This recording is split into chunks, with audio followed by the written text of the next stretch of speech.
Well, hey guys, greetings and salutations. Welcome back to the YouTube channel. My name is John Campea, and this is an Ask Me Anything. You know, we were going to do just a regular open mic today, but I decided after we had a production meeting this afternoon, I decided to let the staff have like almost half the day off. So after we finished our production meeting, we did the John Campea Show earlier. Then we had a production with everybody had lunch. We had a production meeting. And then I said, you know what? Instead of doing open mic with everybody here, why don't you all go home, take a couple of hours off today, and I will go home and do an Ask Me Anything from home solo so everybody else could have the rest of the day off. So that's why it's going to be just you and me here today. Good to see all of you guys here. Good to have you here. Just do me a favor, guys, in the live chat. Just let me know if you guys are seeing and hearing me okay. I'm assuming you guys can see and hear me okay because I'm not seeing anybody saying no sound, which is good. Matt Tween is saying all good. A. Marcel is saying, so we're good to go. So here's what we're going to do. We are going to just take your questions. If you guys want to ask anything, it doesn't just have to be movie related. If you want to ask about technology, the gear we use, stuff about the show, stuff about the channels, stuff about me, whatever, anything you guys want to ask, you guys can go ahead and ask. So with that said, I'm going to let you guys know a little bit of something. So starting next week, we're making a little change to the John Campea Show. Just a little change. What's happening is that every day, Monday through Friday, there's going to be a special segment. So Mondays, starting next week, Mondays, we are going to do like a 5, 6, 7 minute segment on Rewind. Remember we used to do Rewind where we look at the movies that turned 10 years old that week and 20 years old that week. So we are bringing back Rewind. That's going to be on Mondays. Then, of course, Tuesdays, we are going to be doing Top 5 Tuesdays. So we're going to do like a 5, 6, 7 minute segment. Every Tuesday, it's going to be a top 5. Now, I don't like doing top 5, top 10, whatever's off the top of my head in live chat environments, but we will do top 10s when we can actually sit down and think about it and things like that. So every Tuesday, we're going to have a top 5 Tuesday, and it's going to be different things every week, like the top 5 Gladiator movies, top 5 Tom Hanks movies, whatever. So Tuesdays are going to be top 5s. Wednesdays, I'm trying to remember what order we did these things in. Fridays, we used to do a full show called Best Movie, Worst Movie. Fridays, though, we're going to change Best Movie, Worst Movie from a full show into a segment. So every Friday, we're going to do like a 5 to 10 minute Best Movie, Worst Movie segment. Then we're going to have a regular segment on Wednesday, a regular segment on Thursday. So I'll do the big rundown of them next week. But yeah, a little bit of a change of direction for us doing that. So I'm pretty excited about it. You know, we were talking in our production meeting today. Jonathan Voico brought up something that just made me want to smack him in the face. He said, you do realize that our 20-year-old anniversary movies now are in the 2000s. And I'm like, because, you know, back in the day when we used to do Rewind at AMC, like the 20-year anniversary movies were the movies that came out in the 1900s, right? And it's like, yeah, like now 20-year-old movies are all in the 2000s. I'm like, damn it. Anyway, yeah, so there's that. So, yeah, so some little changes coming next week. I'm excited about it. And I'm excited that you guys are joining me in here today. Let me know what you guys want to talk about, and let's jump into it. And by the way, if I get through all the questions and we still have some time left in this out of the super chats, then I'm just going to go over to the regular chat board and look for some questions that you guys might have in the regular chat board. Once we get through all the super chat questions, the super chats are still open right now. I'll leave them open for a while longer to let you guys fire in any thoughts, opinions, or questions that you have. And yeah, with that down, let's get right to it here, shall we? We're going to start things off here with Demarius Love, who writes, will Kang Dynasty end with the incursions of Earth? You know what? The big question right now is whether Kang is going to be a part of Kang Dynasty and Secret Wars. I don't think he will, but he might. As far as end with the incursions of Earth, probably. I mean, that's kind of where at least the modern story, Secret Wars picks up from. So, but maybe not, because other movies happen in between Kang Dynasty and Avengers Secret Wars. So you know what? I will say my guess will be no, that it won't, only because of that story point, but you never know. All right. Josh Kahn writes, Where are we at? Josh Conrides. Between House of the Dragon, Arcane, Rings of Power, Stranger Things Season 5, or Andor, what series would you want most to come out in 2023? As of right now, House of the Dragon. House of the Dragon, I think Andor is very, very, very, very, very close. But House of the Dragon is... I think other than Yellowstone might be the best show on TV right now. Arcane is right up there too because it's my favorite animated show of all time. But if I had to guess right now or take a pick right now, I would pick House of the Dragon to come out next year. But of course we know it's not. All right. Michael Gotees writes, "Hey, John, been a fan since 2013. Thank you so much, my friend. Do you think we could get a Spider-Man 4 announcement anytime soon? Maybe at CCXP, that's the convention in Brazil, I think. Even just a title or a release date? I don't think so." And I say I don't think so. I'm not saying I know they're not. I'm saying I don't think so. I don't know that Marvel and Sony even have it figured out themselves yet. I'm not saying they don't. I'm just saying I just don't know. Now, and anybody who's telling you that they know is lying. They don't know. But I simply don't know whether even Sony and Marvel have it figured out at this point. So I do not expect, and again, it wouldn't shock me if they did, but right now I would not expect a Spider-Man 4 announcement anytime in the quick, immediate future. Like, I'm not expecting a Spider-Man 4 announcement, let's say for now, before February, right? So we're November, January. Well, no, let's say before June. I'm not expecting one before June. After June, ask me again in June, and then we'll find out. All right. Let's see. Next up, we got Hayden Burke, who writes, "Imagine this. The initials WW3, one side of the poster. Wonder Woman, the other side, Aquaman. In the center, Superman. Themyscira in Atlantis, June 2024. Bang. You got to reestablish. That's not a Wonder Woman 3 movie. That's a Justice League movie kind of idea. But like, seriously, like in Flashpoint, in the animated series, in the animated movie, I should say, they set up the Themyscira versus Atlantis war and all that kind of stuff. And that would be cool to see, but I don't believe we're anywhere near them getting close to doing that, but it will be pretty good once we do get around to it. All right. Who was that? That was Michael, or was that Hayden? No, that was Hayden. Next up, Russell Amador writes, "Marvel doesn't do direct adaptations of comic books." Yeah, that's pretty clear. That said, have a feeling Kang will be villain in both Avengers movies, similar to Thanos, and he'll be the ruler of Battleworld, saving Doom for later. Yeah, so in the Secret Wars story, like Doom is kind of the main kind of bad guy there. They could do Kang, but I really feel like they're just going to end Kang in Kang Dynasty. I feel like they're going to end that there. And now listen, I'm not necessarily saying Doom will be the big bad guy in Secret Wars. Maybe not. It could be somebody else entirely. It could be Kang, but again, my guess, and it's just a guess based on no information, my guess right now is that it won't be Kang in Secret Wars. Definitely a possibility, but I think if you're going to call Avengers 5 Kang Dynasty, I have a feeling the Kang storyline will wrap up there. But again, right now, just a pure guess on my part.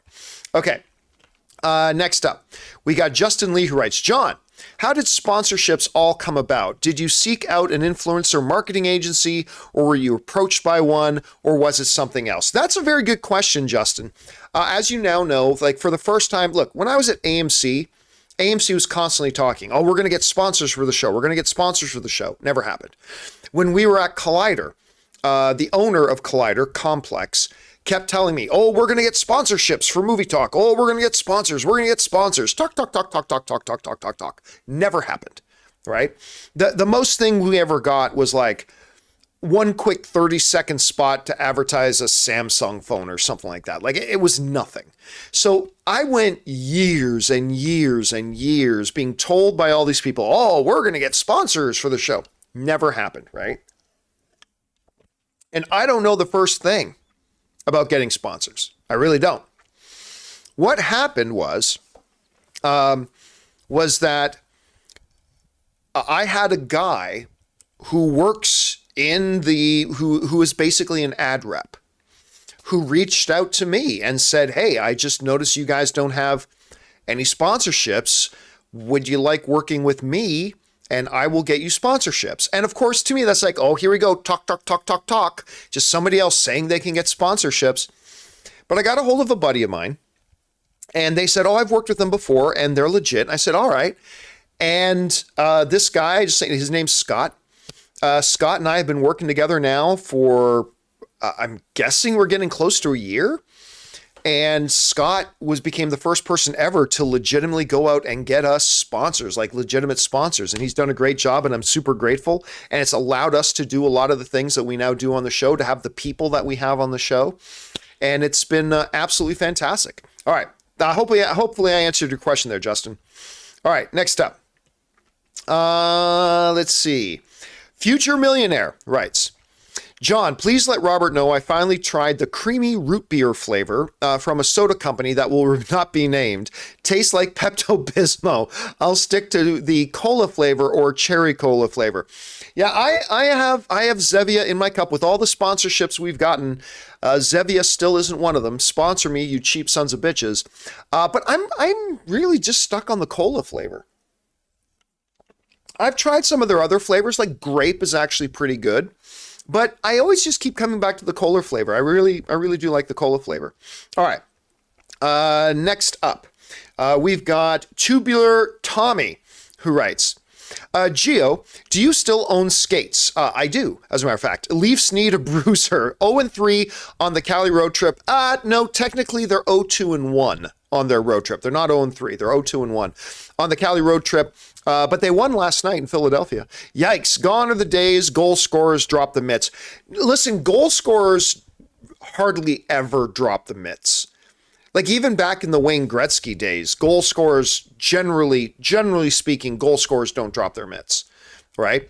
Like Gretzky, I think his entire career maybe got into 2 fights. Whenever somebody bumped up against Gretzky, Dave Cementhead Semenko would get onto the ice and go and beat the shit out of them. But the goal scorers very rarely ever drop the mitts themselves. All right. Let's see here. Next up is Mike's Movie Madness, who writes, so I've been thinking about Andor and where it's heading. I figure by the end of season 1, Andor will fully join the rebellion, but with them setting up different fractions of the rebellion. And maybe season 2 will set up a big event that not only shows a grand display of the Empire's evil, but unites all the factions. What do you think? Yeah, I do not think there's even going to be the rebellion by the end of season 1. Like there are a few people right now that call themselves rebels, but there's no unified rebellion right now. And with only 3 episodes left to go, I don't see them having a fully organized Rebel Alliance yet. Like the Rebel Alliance won't be in existence by the end of season 1. So I think that's going to kind of be more of a season 2 thing. And then, I mean, saying in season 2, there'll be a big event that shows the evil of the Empire. I think events showing the evils of the Empire is happening all the time. So that's possible. But yeah, I don't expect us to have a Rebel Alliance by the end of season 1. At least that's my guess, Mike. Thanks for writing that in, man.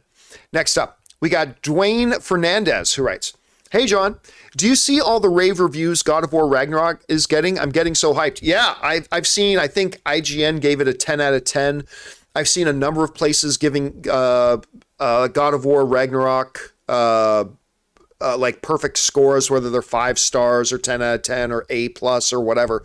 I'm seeing it getting a lot of positive scores. So yeah, it's sounding like they've delivered. Sounds like they delivered, Dwayne. All right, next up. Orange Hand writes, John, what would you say is the right stance or approach to take when you're presented with conflicting accounts of something? Example, a news story. I mean, it depends on the news story and the nature of it. So when I get conflicting reports, I will often, when I talk about it, I will mention there are conflicting stories. Like one thing is saying this guy's been cast, one source is saying they've not been. And then generally wait to see when new information comes out, right? Generally, that's the main rule of thumb. Wait for supporting reports and supporting evidence. If you've got one thing saying, I mean, Also, if a Gus's gas station movie reviews.fart says one thing, but one of the major trades says something opposite, 98 times out of 100, the major trade one will be right. So I'll just go with that. But if it's two roughly equally balanced places that are giving completely contradictory information, then generally just wait till more information comes to light. That's generally my approach at any rate. All right, thanks for that, man. Next up, Jake Kamara writes, I know about your ranking rule, but I'm asking because you probably have it off the top of your head. How would you rank the 9 Star Wars movies? Yeah, I never do rankings in live questions, but for Star Wars, I generally have it laid out. Look, right at the top, it's the original trilogy. Okay, it's just Star Wars, the original trilogy. That's it. I rank that as number 1. Star Wars, the original trilogy. If I had to rank the original trilogy, for me, it's number 1, Return of the Jedi. Number 2, Empire. Number 3, A New Hope. But really, they're 1A, and 1B. I mean, they're all perfection. So there's that. My next favorite Star Wars movie after that is probably The Force Awakens. Followed very closely and maybe even beat out by Rogue One. So there's that. Then after that is Solo. I quite like Solo. I thought Solo was quite a good movie, even though it was a completely unnecessary movie. I thought it was quite a good movie. So Solo, and then you get way down near the bottom. You'll get, I would say, how would I say this? Yeah, okay. So next would be The Last Jedi. Would be next. Would be The Last Jedi. Then after The Last Jedi, I would say Revenge of the Sith. Then under Revenge of the Sith, I would put The Rise of Skywalker, then The Phantom Menace, and then Attack of the Clones. Yeah. So I might have missed one or two, but that's how I would rank them. All right. Thanks for asking. Next up, we got CJ Rebirth, who writes, I saw the trailer for your movie, John, and oh my God, I was taken aback to the early 2000s where I used to watch/download movie trailers on Apple. I'm going to assume you mean the trailer for Movie Trailers, A Love Story. I do have a couple of other movies.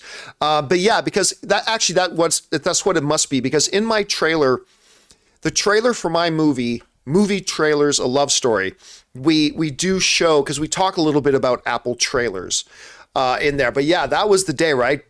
This is before YouTube, all that kind of stuff. When you wanted to see the new movie trailers, you went to Apple iTunes, had a movie trailer section, and that's how you used to have to watch movie trailers. Woo, I'm so glad those days are behind us. All right. Next up, M. Jada writes, did you have a plan B if the channel hadn't worked out? Yeah, plan B was probably going back into law was probably plan B. That's always kind of been my plan B. All right. Norm Jr. 100 writes, God of War Ragnarok reviews are out. It currently has a 94 on Metacritic out of 116 reviews. Reviewers are praising the writing, voice acting, art direction, and improved gameplay. Yeah, we were just talking about that a minute ago, about how right now it looks like everything is just, everybody's loving this game. Like, not every review I've read has been perfect, but I'm sure there are a couple of negative ones, but I haven't seen a single negative one yet. So everything so far on that front is looking really, really good. All right. Thanks a lot for that, Norm Jr. B0110 writes, thoughts and opinions on The Handmaid's Tale series on Hulu. Personally think it's one of the best series at the moment. How about you? I love Handmaid's Tale. I think it's brilliant. I think it's absolutely brilliant. And it is shockingly reflects a lot of the politics and attitudes a lot of people in this country that I'm currently living happen to have. So it's very disturbing in that way. But no, it's a powerful season. I have not started watching the newest season yet, though. With Rings of Power, She-Hulk, Andor, House of the Dragon, my dance card's been full, so I haven't had a chance to watch the newest season of Handmaids. But yeah, man, it's all those Emmys it's won, it's earned them. It's a really, really good show. All right, let's see. Nathaniel writes, saw the director for Blood and Honey wants to do a twisted take on Peter Pan. What old IP would you want to see a horror adaptation or spinoff of?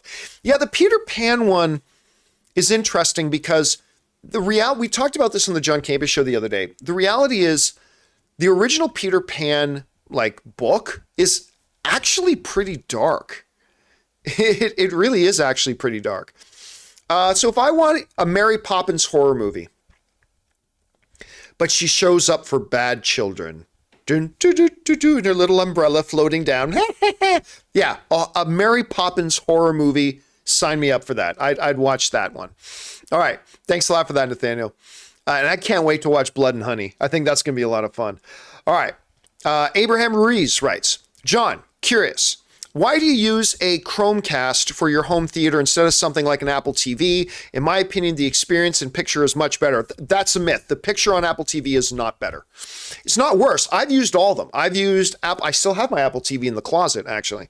Apple TVs, Rokus, Amazon Fire devices, Chromecast, all that kind of stuff. I think the UI for the Chromecast, and I still use Roku on two of my TVs. Two of my TVs have Rokus. Two of our TVs have Chromecast. The theater behind me here, I'm in the theater room right now. So the theater behind me has a Chromecast on. I find it to be far more intuitive, better laid out user interface. I find the Google Assistant on a Chromecast is far better than Siri. Far better than Siri. Everything Google Assistant, whether it's on phones, tablets, TV stuff, is far superior to Siri. And I say that as a guy who, my daily phone is an iPhone, my tablet is an iPad. I'm streaming this right now on a MacBook Pro. So I have a lot of Apple shit, but Google Assistants laps Siri by miles. It's so much better. And I find that when I use voice stuff on the Google Chromecast, I find that it's extremely snappy.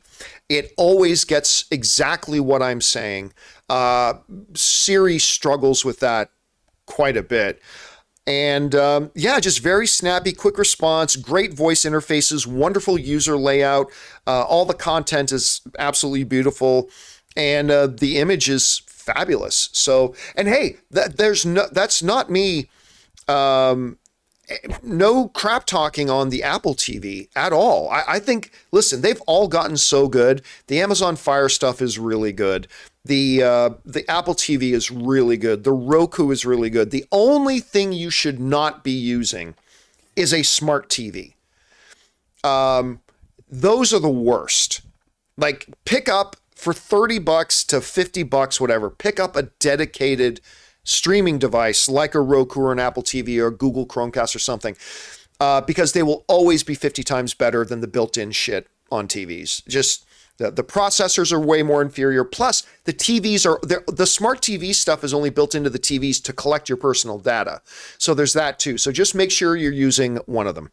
All right. Thanks a lot for writing in, Abraham. I appreciate that, man. Let's see. Abraham also writes, also, Apple just released a third gen with an upgraded processor and a slight drop in price. Plus, the remote has USB-C instead of Lightning. LOL. I mean, yeah, that's been the other infuriating thing about Apple devices, is particularly iPhones, because I use an iPhone right now, is the fucking Lightning. It's the stupidest shit in the world. They should have moved off Lightning 5 years ago. But yes, they're finally moving around to USB-C too. And yes, I do want to check out the brand new Apple TV to see what kind of difference it makes with that new. I think they put the A14 chip in it. So I will be curious to check it out. But I am in love with my Google Chromecast. I'm absolutely in love with it. But the other ones are really good too. All right. Next up. By the way, guys, I'm going to be turning off the super chats here. I just looked down and you guys have more than doubled the amount of super chats since we started the show. So I probably already left the super chats on for too long, but I will give you a heads up. I'm going to turn it off in about a minute. So if you've got something that you haven't fired in yet, go ahead and do it. But I'm turning off the super chats in just a minute here. Okay, let's get back over. Matt Tween writes, Zaslav just put on a masterclass on an earnings call. Straight up common sense, no BS facts on what the company needs to do to get back on track. Not having a Superman movie was one thing he brought up. Yeah, listen, I've only read the initial reports of the Warner Brothers earnings call. And you're right. The dude, that's all Zaslav does. He talks straight. He doesn't sugarcoat anything. He just says facts. He lays things out, common sense. Zaslav is going to be the biggest I told you so that I will get to do since the Halo movie didn't happen.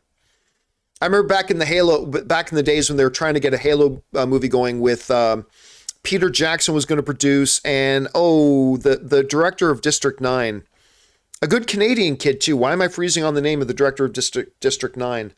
Anyway, and I remember telling everybody, this movie's not going to happen. The studios aren't going to get behind it with this guy directing. And everybody said, yes, it is. Neil Blomkamp, thank you. Topher Rocks and Dominic, Neil Blomkamp, thank you. And I said, no, it's not going to happen. This movie ain't going to happen. The studios will not move forward with it. And then it didn't. But with the David Zaslav thing, like, I giggle and laugh a little bit about people who, David Zaslav. Like me and Harloff debate about this all the time. But this will be the biggest I told you so ever. 4 or 5 years from now, when Warner Brothers and DC is in a rock solid, awesome place, yeah, that'll be my I told you so much. David Zaslav. A lot of people say, John, why do you like David Zaslav so much? Well, here's why I like David Zaslav so much. Because everything that I have been saying Warner Brothers needs to do for the last couple of years, this dude, David Zaslav, came in and he started doing all the things that I have said for years they need to do to get that place and right that ship. And it means there's going to be rocky waters ahead. It's going to have to drop the axe on a lot of things. It's going to be rough for a little while. But that's what you got to do to get this place back to where it's going to be. Band-Aids won't do it anymore. AT&T ran Warner Brothers and DC so far into the ground, Band-Aids ain't going to do it anymore. It's going to take a surgeon. And when you got surgery, you got to take out a scalpel, you got to cut open, you got to do unpleasant things. But I'm telling you, Warner Brothers is in a much better place right now. DC is in a much better place right now. And you'll see. Next 3 years from now, because it's going to be hard to tell in the next couple of years because, all he's been doing is like cutting the things they need to cut away. It's going to take them a few years to build. But 3 years from now, you'll see they're going to be in a much, much better place. Hey, thanks for sharing that, Matt Dwayne. All right. Let's see. My Comic Planet writes, just wanted to say I've loved seeing Alu and Kaylee on the shows. They've been great. Is the goal to have only one moving forward or perhaps keep both? Thank you so much for that. I appreciate that. And yeah, it is always kind of funny to me how, give me a second. I just got to fix something here. Whenever I mention, give me a moment here. Whenever I mention I'm doing something different, new, whatever, it is amazing how many people just assume I have no idea what I'm doing. And I remember when I announced that I'm going to be bringing in hosts, right? And I remember back in the day, in the AMC days, when I started to bring in hosts like Ashley Mova, Sinead DeFries, Natasha, what was Natasha's last name? Why am I freezing? Martinez? Yeah, Martinez, Natasha Martinez. When I would bring those in, like everybody always said, you don't need them. You don't need hosts. What do hosts do? Oh, they just read. There's not, blah, blah. I said, you don't get it. Having a host who's just dedicated to the presentation stuff, reading of questions, asking follow-up questions, all that, somebody else, just a random voice you can bounce off of once in a while, it adds a new layer of personality to the show and a new layer of a dynamic. But everybody said, you don't need him, John. No, John doesn't know what he's doing. You don't need hosts, blah, blah, blah, blah, blah, right? But pretty soon, people couldn't imagine us doing movie talk without a Sinead DeFries or an Ashley Mova or a Natasha Martinez. Or they just couldn't even imagine it. And when I left Collider, one of the first, not the first thing, but one of the first things they did was they fired all the hosts. And instantly, if you guys were around there during that time, I would check in to see how my old show was doing. And instantly, you could see everybody was like, you guys were stupid for firing the host, blah, blah. And the show just felt different. It wasn't nearly as good, all that kind of stuff. And when I left Collider, the traffic started to drop. And when they fired the girls, boom, it started dropping even faster. And now fast forward, history starts to repeat itself. I mentioned, listen, I've always wanted to bring hosts back. I just haven't had the means to do it. But I've always wanted to bring hosts back because I love that extra dynamic. It makes the show more enjoyable to do and to watch. And I said, I'm going to bring hosts back. And sure enough, history repeated itself. I had all these people writing me, John, I don't think you understand what you're doing. You don't need to have a host and blah, blah, blah, blah, and all this kind of stuff. I'm like, I love how nobody thinks I know what I'm doing. Like, I've just been doing this for like over a decade, whatever. But I had so many people telling me there was absolutely no need for me to bring a host in. And sure enough, just like Sinead and just like Ashley, when Alu and Kaylee started, it's a little bit rough, right? Because it takes them a bit to get comfortable with the show. It was the first time they're talking in front, like we have 4,000 people watching live and 50,000 people are going to be watching it after the live stream is done and all. And it takes a little while, right? But now that we're a couple of weeks in, people are like, oh yeah, like they're like today, Kaylee, it was supposed to be Alu was supposed to be in today and she got sick at the last minute. And I had people writing to me. It's like, yeah, you can really feel the difference when the host isn't there. So anyway, what's the plan? The plan is to keep both because I can't pay somebody a full-time salary for working 2 hours a day. All right. So I just can't. So that means I can't pay either Alu or Kaylee enough to live on without doing their other acting gigs and their commercial work and all the other stuff that they do, right? So I need them to have the flexibility to still be able to go to auditions, do other gigs and stuff like that. And the only way they can have that flexibility is if I have two of them. So that if Alu is supposed to be on, but she gets a gig, Kaylee can fill in for her and they can schedule it out like that. And here's something funny.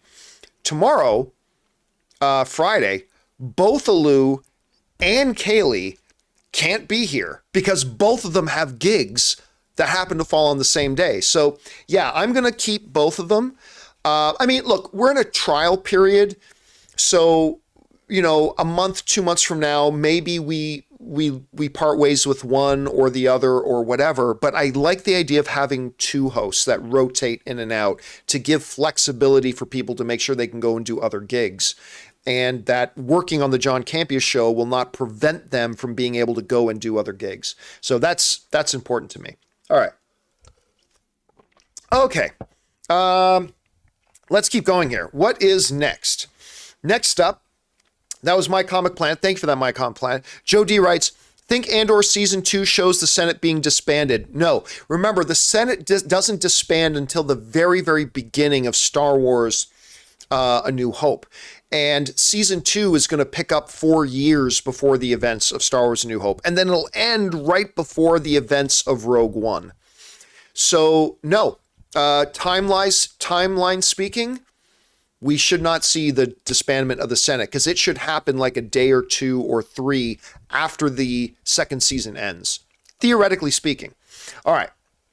Where are we at now? That was Joe D. Next up, we have Samir. And Samir Makhani writes, John, I'm moving into a townhome next month. Congratulations on that.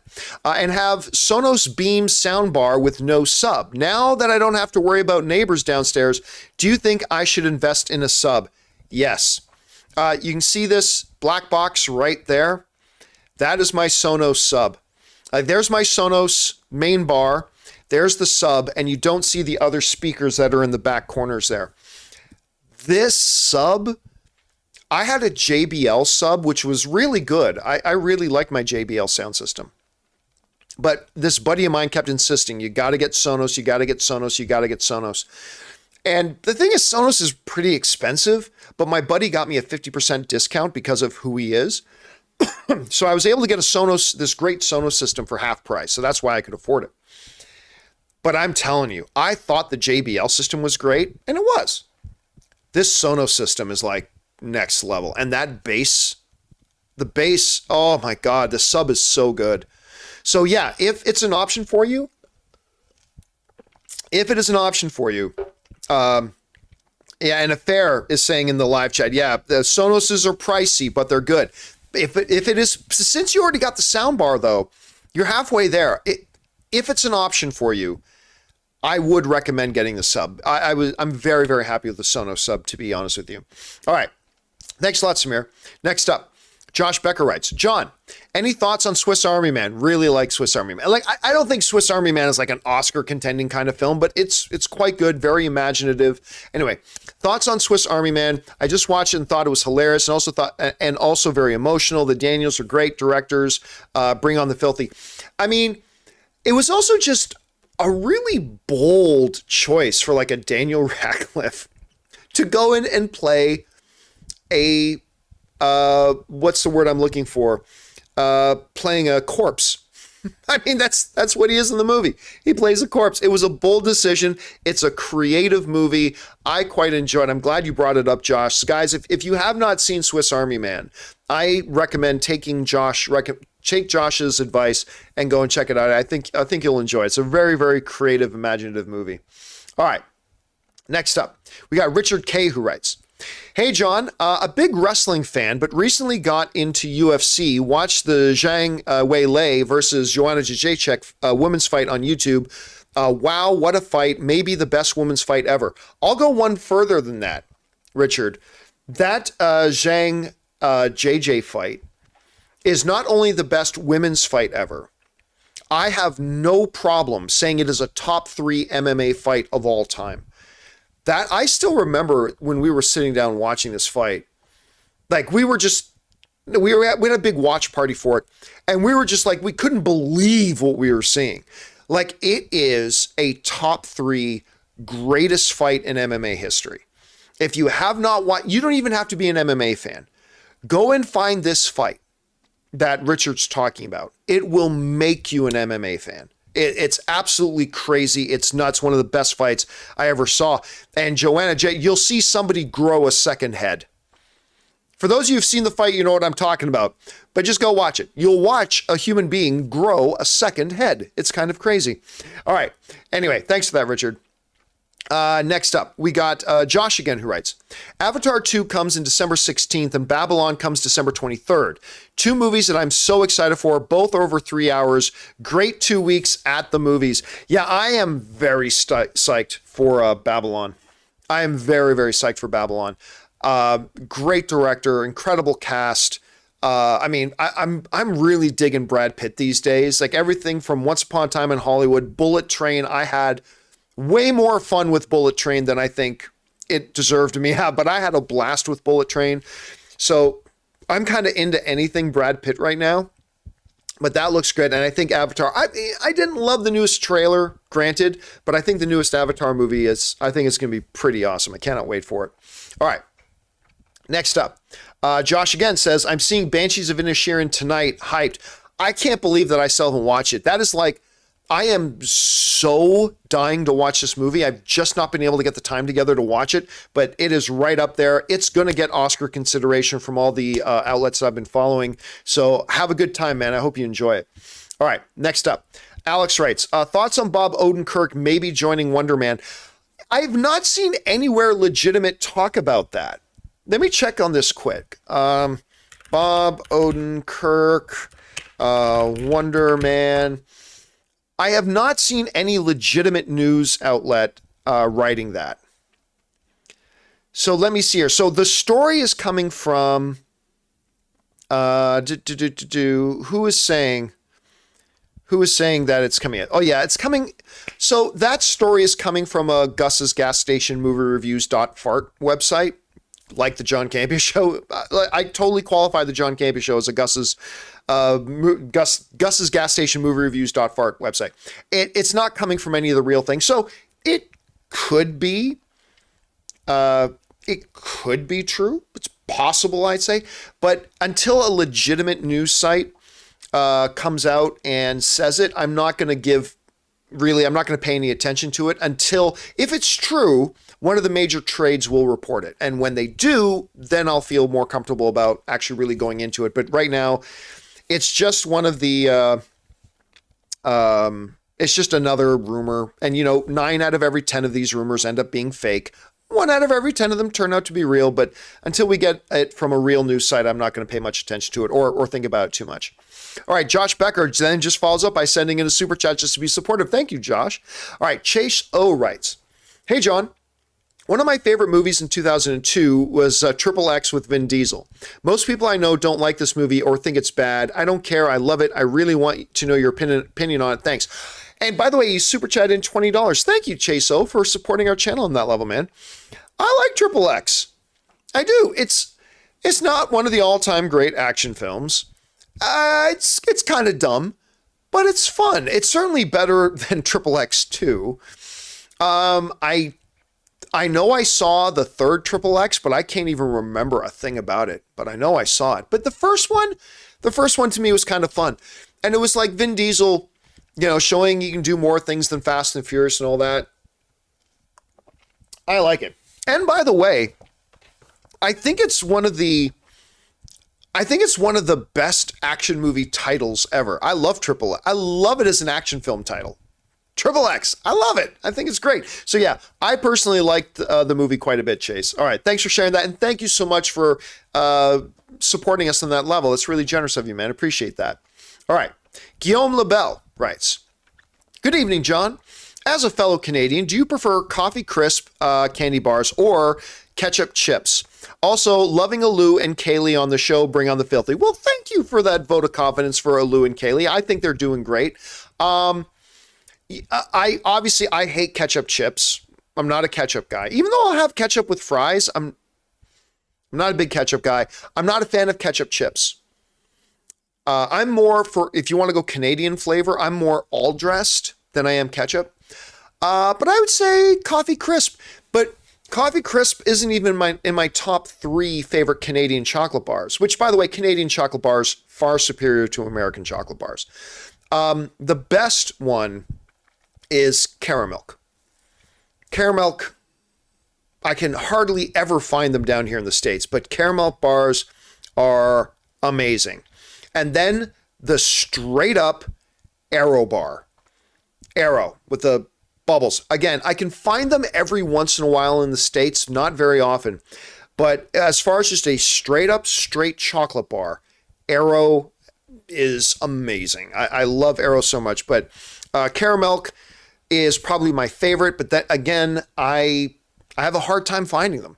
I can find them once in a while here, but I have a hard time finding them. All right. Thanks for that, man. Next up, Ben Rayner writes, "Hi, guys. No question. Just want to say thank you for all the inspirations you guys give. I started my own YouTube channel, which is great. I think every film fan should start their own blog, podcast, or YouTube channel. I'm glad that you did. I started my own YouTube channel back in March, and as of yesterday, we crossed the 100 subscriber mark. I'm saying thank you." Well, that is awesome, Ben. I'm super glad that you did. Again, I really believe every film fan should start a blog, a podcast, or a YouTube channel. Not to do it full time or to become professional at it, but because it gives you a great avenue of engaging the object of your fandom, and it allows you in a big or small way to add your voice and contribute to the fan community. I think it's something every film fan should do. I'm glad that you're doing it, Ben. And thank you for your support, man. And thank you for your ongoing support. You've been a huge supporter of ours for a long time, man. All right. Richard K. writes, "Hey, John, I love the Riddick movies from Pitch Black right up to Riddick, but will we get another Riddick movie? I do not believe that we will, and I'm going to be in the minority on this. I'm not a Riddick fan. I'm a huge Vin Diesel fan. We were just talking about Triple X. I'm a huge Vin Diesel fan. But if I'm being honest, the Riddick films are not really my cup of tea. Pitch Black wasn't bad. I didn't mind Pitch Black. But I don't believe another Riddick movie is coming. I mean, I've heard that Vin Diesel's talked about it. I just don't see any studio actually putting their money behind it. But who knows? You never know. Maybe Vin Diesel goes to the studio and says, yeah, we'll do Fast 10 and 11, but you got to let me do another Riddick movie. I mean, maybe that's part of the deal, and maybe we'll find out it's happening sometime. But as of right now, my guess is that it won't happen. Again, though, that's just a guess. Who knows? We'll see what goes on. All right. Thanks, Richard. Tob Naparick writes, as a former seminarian, why did you not end up as a minister, youth pastor, or other clergy? I always wondered that. Yeah, so I went to, as many of you guys know, I went to seminary. And I'm still really big into theology. I really do like theology a lot. Without going into massive details, but just to give you a general thing on where I'm at, I did work in churches for a while. I ran youth organizations and stuff like that, and I'd work with families, and I worked with some underprivileged organizations and things like that. I did do that for a while. I ultimately, there's a million and one reasons, but ultimately I really left all that because, quite frankly, and again, I'm not going to go into details and I'm not looking to start a debate, but you asked me a question, so I will answer it. Frankly, I don't think American evangelicalism is Christian at all. I think American evangelicalism is a cult. And not all of it. I'm painting with too big of a stroke, but I find too much. Let me put it that way. I find too much of American evangelicalism to be heretical, to be heresy, to be blasphemous heretics, because I just don't think that much of American evangelicalism knows their Bible at all and really cares about the Christian faith. I think a lot of, again, not all, I'm not painting with a big broad brush, but I just got out of it because I found a lot of North Americans' definition of Christianity. There's a saying that says, like, North American Christianity decided to get rid of Jesus and replace them with one that they created in their own image. So I find a lot of North American evangelicalism just that have very little to do with the Christian faith, very little to do with the Bible, and mostly focuses on codifying and making up a brand new religion that just enforces their own hatreds, biases, and prejudices. It has actually very little to do with the Bible. And that's ultimately why I kind of walked away from it and why I got out of that. But again, that's just me. Again, I'm not trying to start any kind of a debate, but if you're going to ask me the question straight up, so that's why I kind of walked away from that and why I like doing the stuff I like doing with that. And yeah, so there's that. All right, guys, with that down, we are going to take a little bit of a break now. We've been going about 45 minutes, so I'm going to take a minute here. I'm going to go refill my drink. I'm going to give my throat, my vocal cords, just a few minutes here to cool down a little bit. So take a few minutes, use the bathroom, grab something to eat, talk amongst yourselves. Don't go anywhere, guys. We will be right back.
everybody, and we are back. Thank you so much for your patience and indulgence as I took just a little bit of a break there.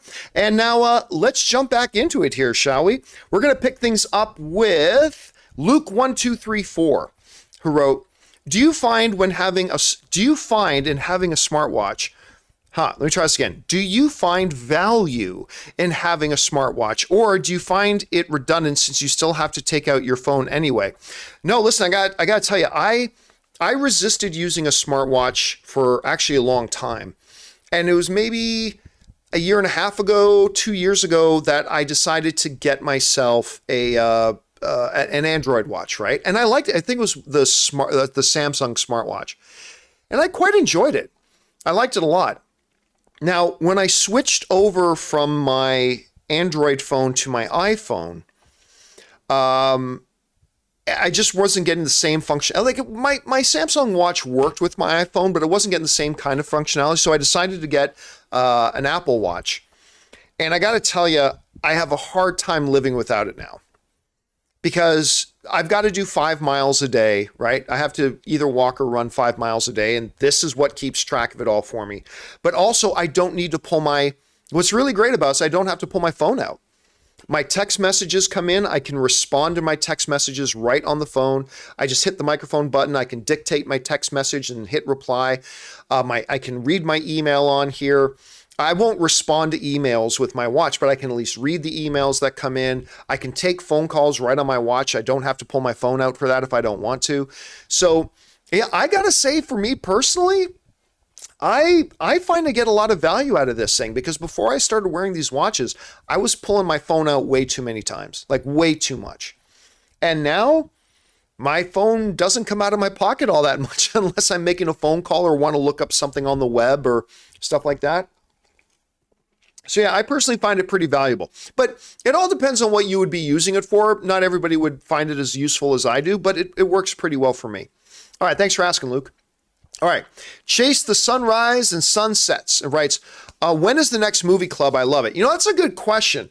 You know, we had a production meeting today, and we were mainly talked about the John Campea Show, but we need to figure out when we're doing our next movie club. You know what? We'll do our next movie club this month. We will do our next movie club this month in November sometime. I don't know exactly when. I don't know exactly which movie we'll do, but we will do the next movie club this month. All right. Thanks for asking, Chase. Next up, we got James Argenta, who writes, on the Warner Brothers Discovery call today, Zaslav said Warner Brothers is focused on franchises like Superman and Harry Potter since it will be a decade for the last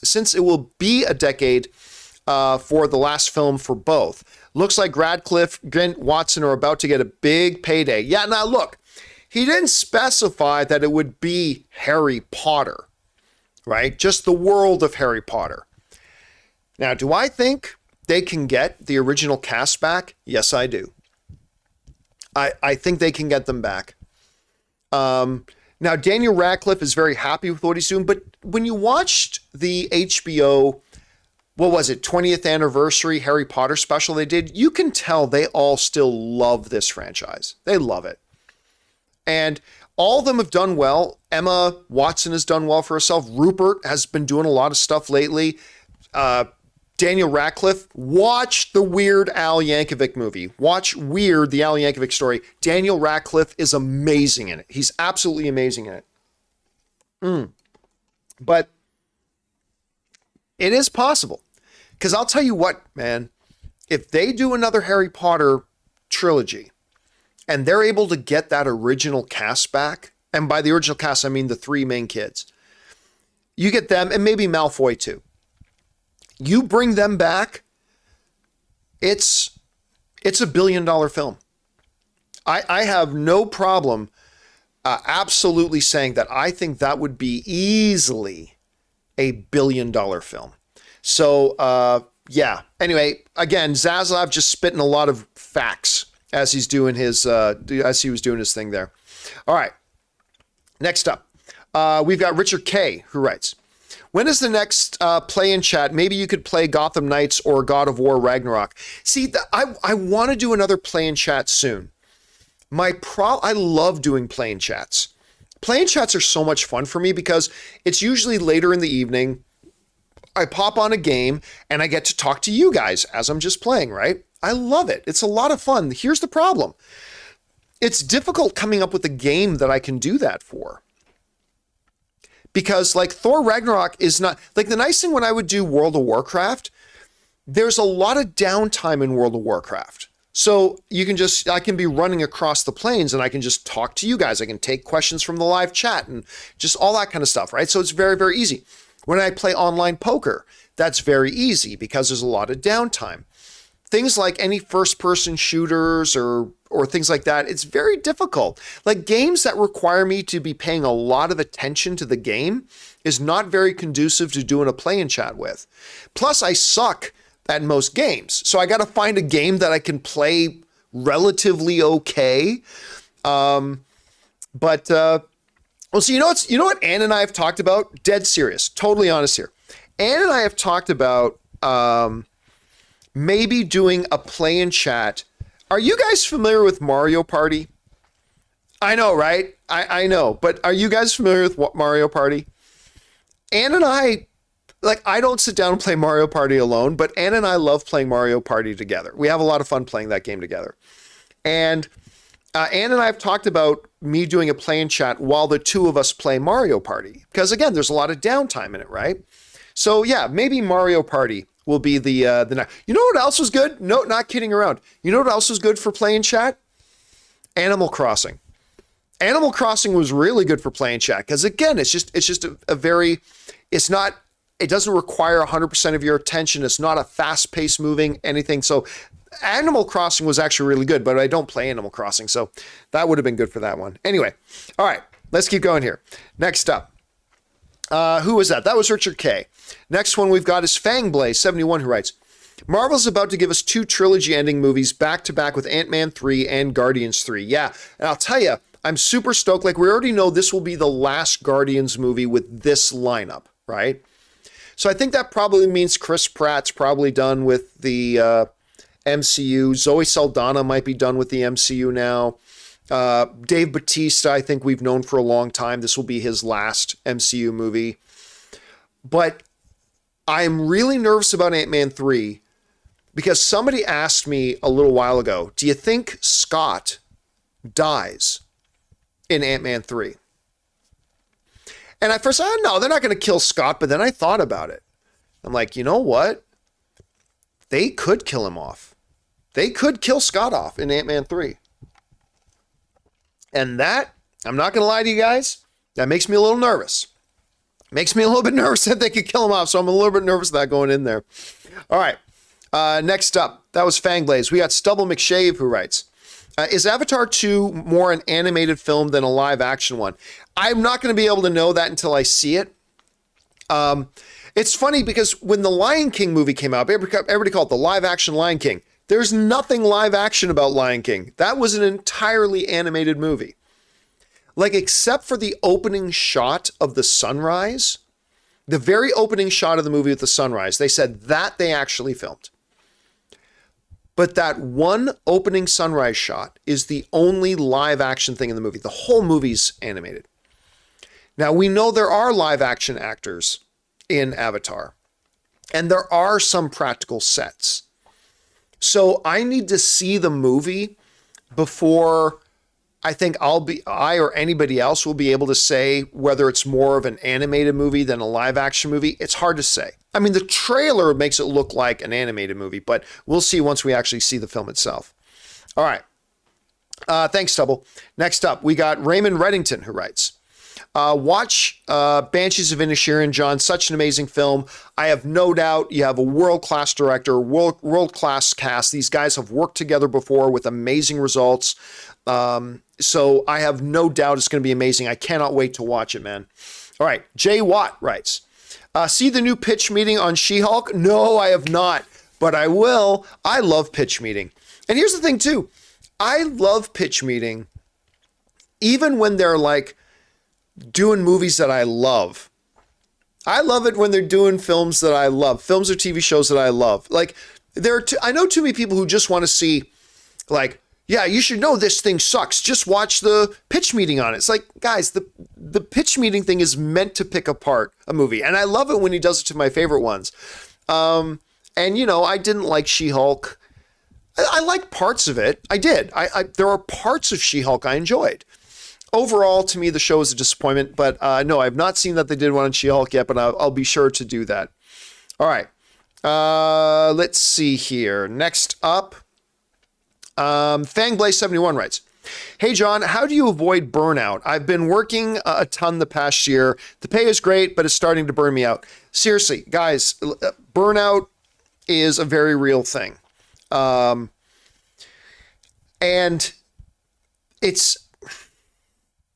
I'm not going to say my burnout is more or less than anybody else's because I'm not in anybody else's shoes. I'm only in my shoes. I'm the only one that I know about.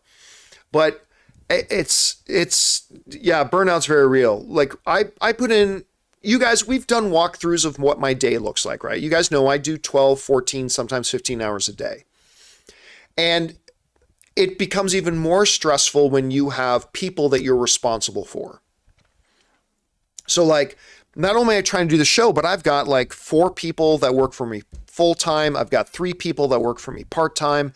I'm responsible for making sure they stay employed and they're able to pay their rent and they're able to put food on the table and all that kind of stuff. And that heightens stress.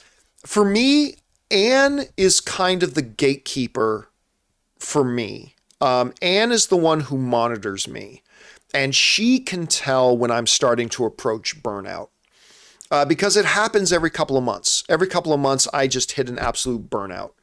And Anne has been able to read me really well as to when she can tell I'm getting close to that. And that's when she'll kind of lay down the law and saying, okay, next weekend we're going to Vegas. Or next week we're going to get away to Palm Springs for a few days. Or we're going to go down to San Diego for the weekend. Or we're going to do this. So Anne, all it takes for me to come back down to a more level 0 is just to get away for a couple of days. I don't need a 2-week vacation. If I can just get away for a couple of days and not think about anything work-related, I find that I can recover fairly quickly. So Anne is pretty good that every couple of months, when she can tell my stress level is starting to get high, she'll go, book us a hotel in San Diego next weekend. We're going to San Diego for the weekend. I'm like, all right, that's what we'll do. And that usually brings me down. But it's important to set up canaries in the coal mine for yourself, things that you can do to identify when you're starting to burn out. Now, you may not be like me, where just getting away for a weekend may not do it. Maybe you just need a good couple of hours. Maybe you need a full weekend. Maybe you need a full week. But whatever it is, make sure you set up fail safes in your life that will help you identify when you're approaching burnout, and never push it. Once you're getting to that point, man, because I'll be honest with you. I'll be straight up honest with you. Okay. I have hit critical burnout at least twice. And it's not pretty when you hit critical burnout. Like I allowed myself to hit a burnout level a couple of years ago where I was constantly miserable. John, you already seem like kind of a miserable guy. I know that, but I mean, really miserable, even for me, right? I was just constantly miserable. I wouldn't smile for like a week. Everything seemed overwhelming. Even the smallest task seemed overwhelming, and it was crippling. And like it was after the last one that I had that Anne kind of stepped in and said, okay, when I see that you're getting close to burning out, you are just going to do whatever I tell you to do. And if that means, I don't care how busy things are at work, if I say we're taking off out of town for a few days, we're going, no questions asked. I'm like, yes, boss, whatever you say. And it's been good. So yeah, monitor yourself, because burnout there's a difference between being busy and being burnt out. And being busy is fine. I'm used to being busy. That's okay. But burnout is no joke. Monitor yourself. And it doesn't matter what the cost is. If you need to get away for a few days, get it, because you never want to hit that terminal burnout thing again. All right. I hope you find that helpful, Fangblaze. All right. Next up, we've got Richard K, who writes, I would love a live action Titan AE movie. It's one of my favorites. Do you think we could ever get one? You know what? This question's come up a couple times before, Richard. I'll be honest with you. I don't think it will. I don't personally sense a lot of nostalgia for that movie. I think it was good.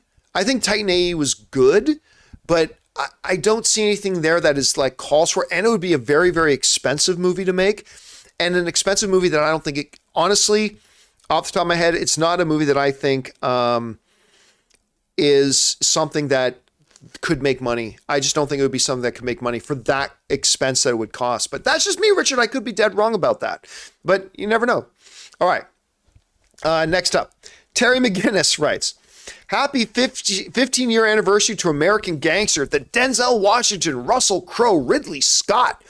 American Gangster. I didn't realize that was, oh my God, 15 years? Yeah, I guess it does feel like 15 years. All right. Tahir Rahim writes, hey, John, which 4 characters should be on the MCU Mount Rushmore in your opinion? Okay, not Marvel, but MCU. MCU, not Marvel, not the comics, the MCU. The 4 characters on the Mount Rushmore of the MCU should be the first 2, no question, Steve Rogers, Tony Stark. So, because they're the heart and soul of what the MCU has been. I think Thanos, as long as you're not saying it has to just be heroes, Thanos, I think probably should be on the Mount Rushmore there. And I'm tempted to say Black Widow, because Black Widow has been in so many of their biggest, most important films. I'll say Thor. I'll say Thor would be the next one up, because then you're talking about the original 3, right? The first MCU movies were Iron Man, Captain America, and Thor. Those are the first 3 characters. I mean, not counting the earlier Hulk films, but those are your first 3. And if they hadn't neutered Hulk the last couple of years, I would say Hulk maybe. But yeah, I will say Cap, Iron Man, Thanos, just because of his importance to the MCU as a whole, and Thor. That would be my Mount Rushmore of the MCU. All right. Next up, Donaldo Martinez writes, will you be playing God of War Ragnarok when it comes out? It's getting fantastic reviews. I will not be playing the game. I will definitely be watching the probably 20-plus hour cutscene movie when it does. I will only play the game if I can get Ray or Ryan over here to help walk me through the first God of War game. And by first one, I mean the most recent one. Because I was not able to get through that game. Just because I got to like half hour into the game, I got to the first witch you're supposed to fight, and I just couldn't get by her. I tried for an hour, couldn't get by her. I said, fuck this, threw the remote across the room and never touched the game again. So if I can get them to sit down with me, because both of them have beat the game, if I can get one of them to sit down with me and help get me through the last God of War, then I will play the next God of War. All right. Next up, Al Renshaw writes, Devotion or Knives Out 2, which one you picking? Knives Out 2. I mean, Devotion looks great, but I know what I'm getting with Knives Out 2. The first Knives Out was spectacular, got a lot of Oscar buzz. It's amazing. And I've heard that Knives Out 2, Glass Onion, is even better than the first one. So I know what I'm getting with Knives Out. I know there's going to be a level of excellence there. I'm very excited about Devotion, but yeah, if I had to pick one, I'm going to pick Knives Out 2. All right. Benjamin Nutt writes, have you ever thought about starting different spin-off channels, doing these for comic book movies or top 5? What time? I've had a lot of people ask me over the years, like, hey, John, you're huge into MMA. You're an MMA practitioner. Why don't you do like an MMA channel? It's like, with what time? I'm working 12 to 14, 15 hours a day as it is. When am I supposed to? John, you're huge in sports. You love hockey and football. Why don't you do a sports channel? With what time? I don't have any time to do that. Believe me, I would love to talk sports and stuff like that. I really, really would. Like, if I wasn't doing this, I would probably be a radio host for like an ESPN local radio channel or something like that. I could talk sports all day. And if I wasn't doing this, I'd be talking sports. But I simply do not have any time to do another channel. Like, none. But I appreciate the recommendation, man. I really do. I just do not have the time for it, unfortunately, my brother. All right. Next up, Alejandro Palacios writes, hey, John, I love both The Office and Parks and Rec. Which out of the both is your favorite? For me, it's The Office because I've had more laughs with it. You know what, man? That is a Sophie's choice. I think the three best comedy shows ever are, in no particular order, Parks and Rec, The Office, and Seinfeld. But between Parks and Rec and The Office, they are both so good. And let's be honest, Parks and Rec, it totally builds on the Office formula, right? It's completely built on the Office formula.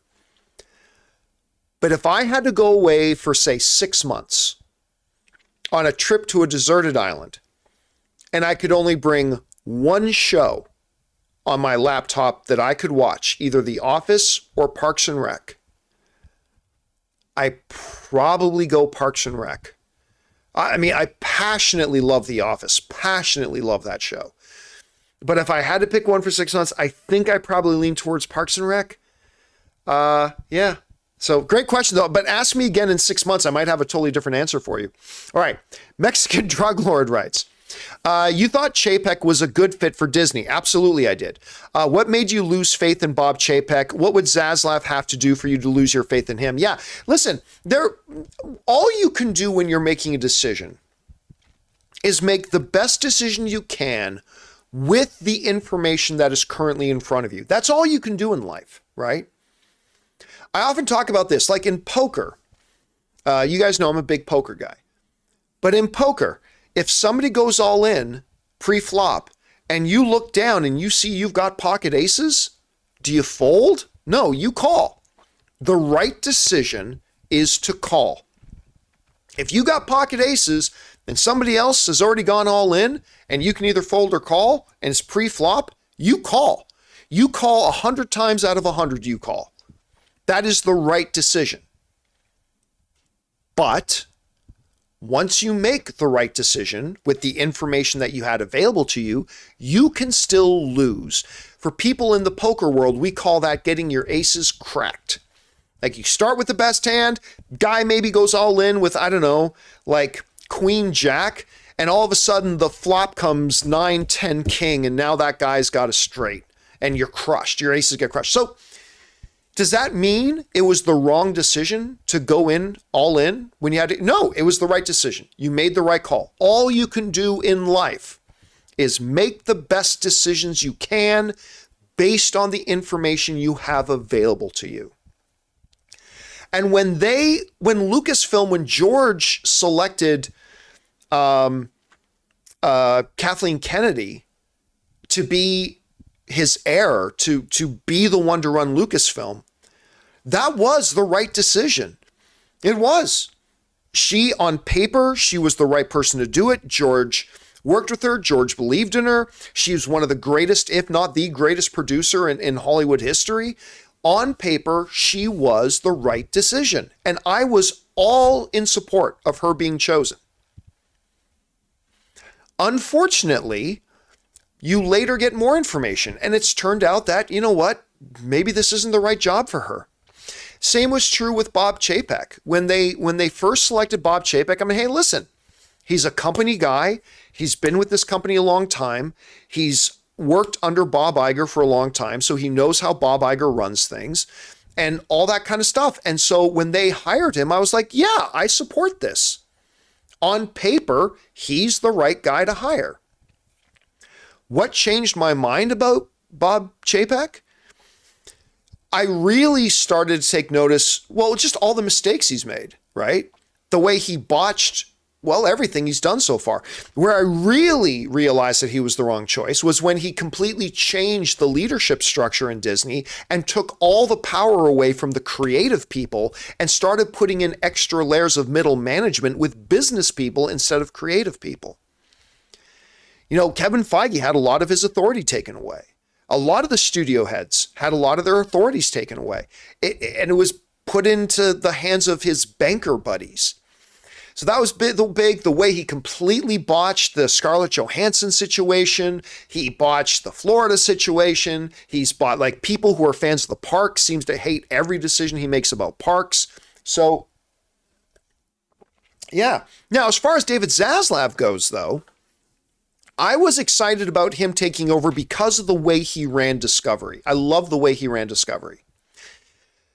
And then he came in, and all he's done since he's taken over Warner Brothers is checking off all the boxes of all the things I thought they should have done at Warner Brothers for a long time.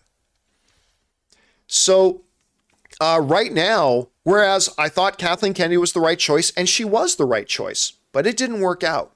And now I personally think Kathleen, who is a great producer, I love Kathleen Kennedy, but I think the right thing for Kathleen Kennedy and the right thing for Lucasfilm is for Kathleen Kennedy to move on. Whether she will or not, who knows? But I think she's great. But I just don't think this is the job for her. I was all for Bob Chapek's hiring, but that was theoretical until he took over the job and started doing all the things that I thought were totally wrong for the company. So now I think he should go. Whether he does or does not, we'll see. You know, he's got another 3-year contract. Let's see. Let's keep our fingers crossed and hope he does a great job. But Zaslav is different out of those three. I think he's done a fantastic job since he took over, right? I think he has done a magnificent job. I think he's doing everything that they need to do. I think he's doing everything right. And I know there's a lot of things that he's doing that are making a lot of people cry. Oh, boo-hoo, they canceled Batgirl. Oh, boo-hoo, they do whatever. But when something is on its deathbed, you ain't going to fix it with a Band-Aid. You got to take out a scalpel and start cutting if you're going to fix the patient. And I think David Zaslav's been doing all the right things so far. But a lot of hard things, a lot of painful things, but I think things that he's needed done to do. All right. And hiring James Gunn to run DC with Peter Safran, I think is just the latest good move that he's made. All right. Good question, Alejandro. All right. Mexican drug. Oh, no. That was Mexican drug lord. Sorry about that. All right. Andrew Rice writes, heard Bob Odenkirk is in talks to join Wonder Man. Can't help but thinking he would be awesome old school hero like Mike Douglas plays Ant-Man.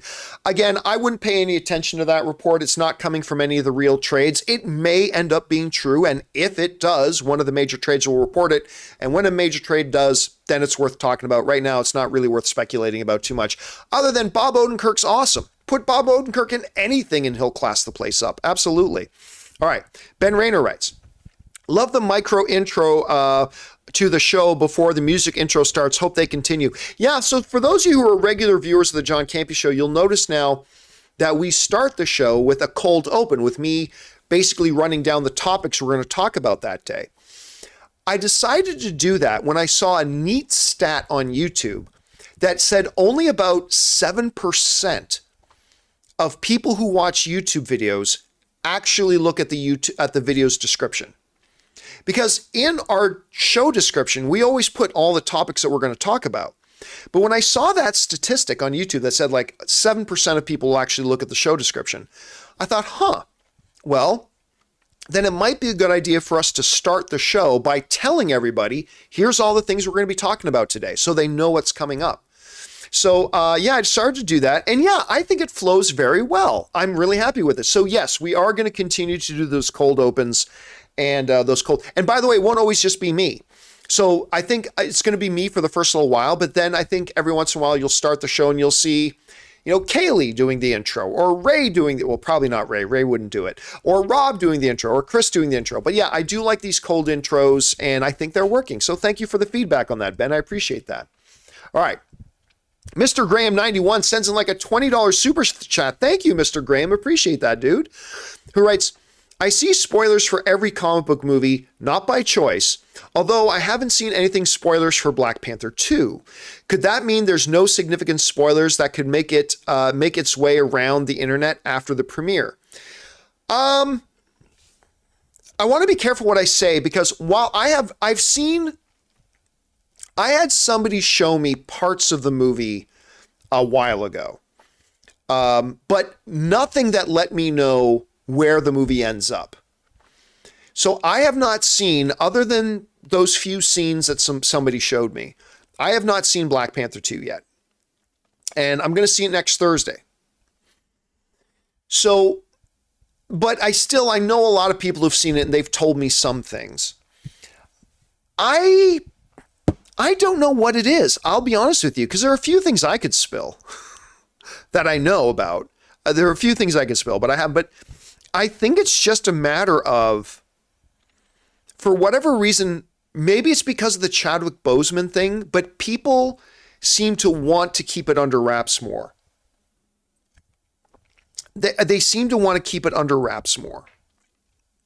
So, I mean, look, any movie has some spoilers, but then again, everybody has a different interpretation of what spoiler means. Like some people say, okay, so there's a scene in the movie where Shuri and M'Baku are talking. You spoiled it. Now I know Shuri and M'Baku talk to each other. But there are some people that don't like that. To me, a spoiler, all right, a spoiler is a piece of information from a movie that fundamentally will alter the way you see that movie. A spoiler to me is a piece of information from a movie that completely alters the way you watch and view that movie. So, for example, going back, I use this example a lot, going back to the Bruce Willis, what's the damn movie? Sixth Sense. Going back to Sixth Sense. By the way, I'm about to spoil Sixth Sense. It's a 20-year-old movie. If you don't know it, if you haven't watched by now, you don't care about it. But if you find out that Bruce Willis is dead the whole time in that movie, that fundamentally changes the way you see that whole movie, right? It alters the way you're able to watch that movie. Usual Suspects is a top 10 all-time favorite movie of mine.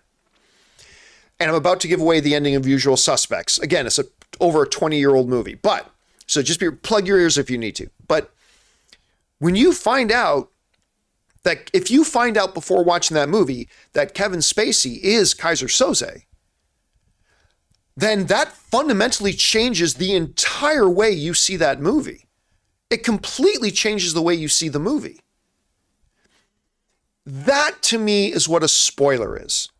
That's what it's like. Little thing. Oh, so-and-so pops up in a scene. To me, that's not a spoiler. Oh, there's a scene where these two people have a fight. That's not a spoiler. But to some people, any little detail about a movie is a spoiler. And whatever, I respect that. I don't view it the same way, but whatever. But yes, I think maybe, Mr. Graham, the silence coming out of Black Panther might have something to do with a lot of people feel a greater sense of reverence and responsibility because of the Chadwick Boseman thing. Again, I'm just guessing. I'm throwing that out there. Could be wrong, but there's still plenty of days for big spoilers to come out of that movie. So we'll see. All right. Thanks a lot for writing that in, man. And thank you for supporting us on that level, Mr. Graham. Appreciate that. Okay, next up. Andrew Rice writes, ever been to Pittsburgh? I have been to Pittsburgh. It is the home of my second favorite hockey team. Obviously, the Toronto Maple Leafs. I bleed blue and white.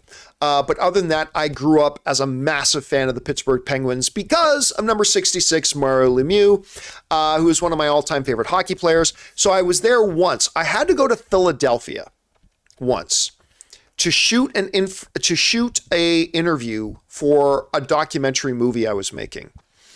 And I decided, while they're not terribly close to each other, I decided to stop off in Pittsburgh. And I was there once. So that's it. But I love Pittsburgh just because I love the Pittsburgh Penguins. All right.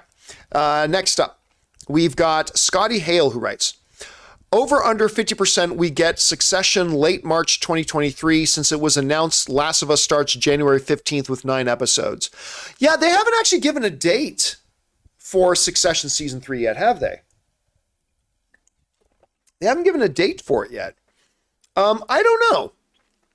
But they're already showing trailers for it, so it can't be terribly far away. So I will go over 50% that we get Succession Season 3 before the end of March. Yeah. I don't know for sure, but I'm kind of surprised we don't actually have a date for it yet. Okay. That was Scotty Hale. Next up, we got Jay Watt, who writes, when will we be seeing Ray? He's doing good. Oh, he's back on the show already. Yeah, Ray came back in studio yesterday. Yesterday was his first day back. He's back now. Foot is healing well. The surgeries went well. He's good. He's on the full road to recovery, so everything's good. And he's already back in studio. All right, Al Renshaw writes, Some of the live action projects I want. Number 1, Gundam. Number 2, Yu-Gi-Oh. Number 3, Pokemon, original one with Ash. Number 4, Digimon. Number 5, Call of Duty. Call of Duty is probably the least expensive one to do. That's funny because all these things are really big, expensive. I don't think we're going to see live action. I mean, technically speaking, we already had a Pokemon live action movie with Detective Pikachu. Technically speaking, that is a live action version of Pokemon. I don't think Digimon's popular enough. Yu-Gi-Oh's not popular enough amongst the wider pop cultural awareness, that is. I don't think we're going to get Gundam. Call of Duty is totally easy, though. That's an easier one to do because you get a lot of war movie stuff, so you could do that. All right. Next up, Richard K. writes, because Kang was a big part of Loki, could Loki show up in Quantumania? Your thoughts? One has nothing to do with the other, really.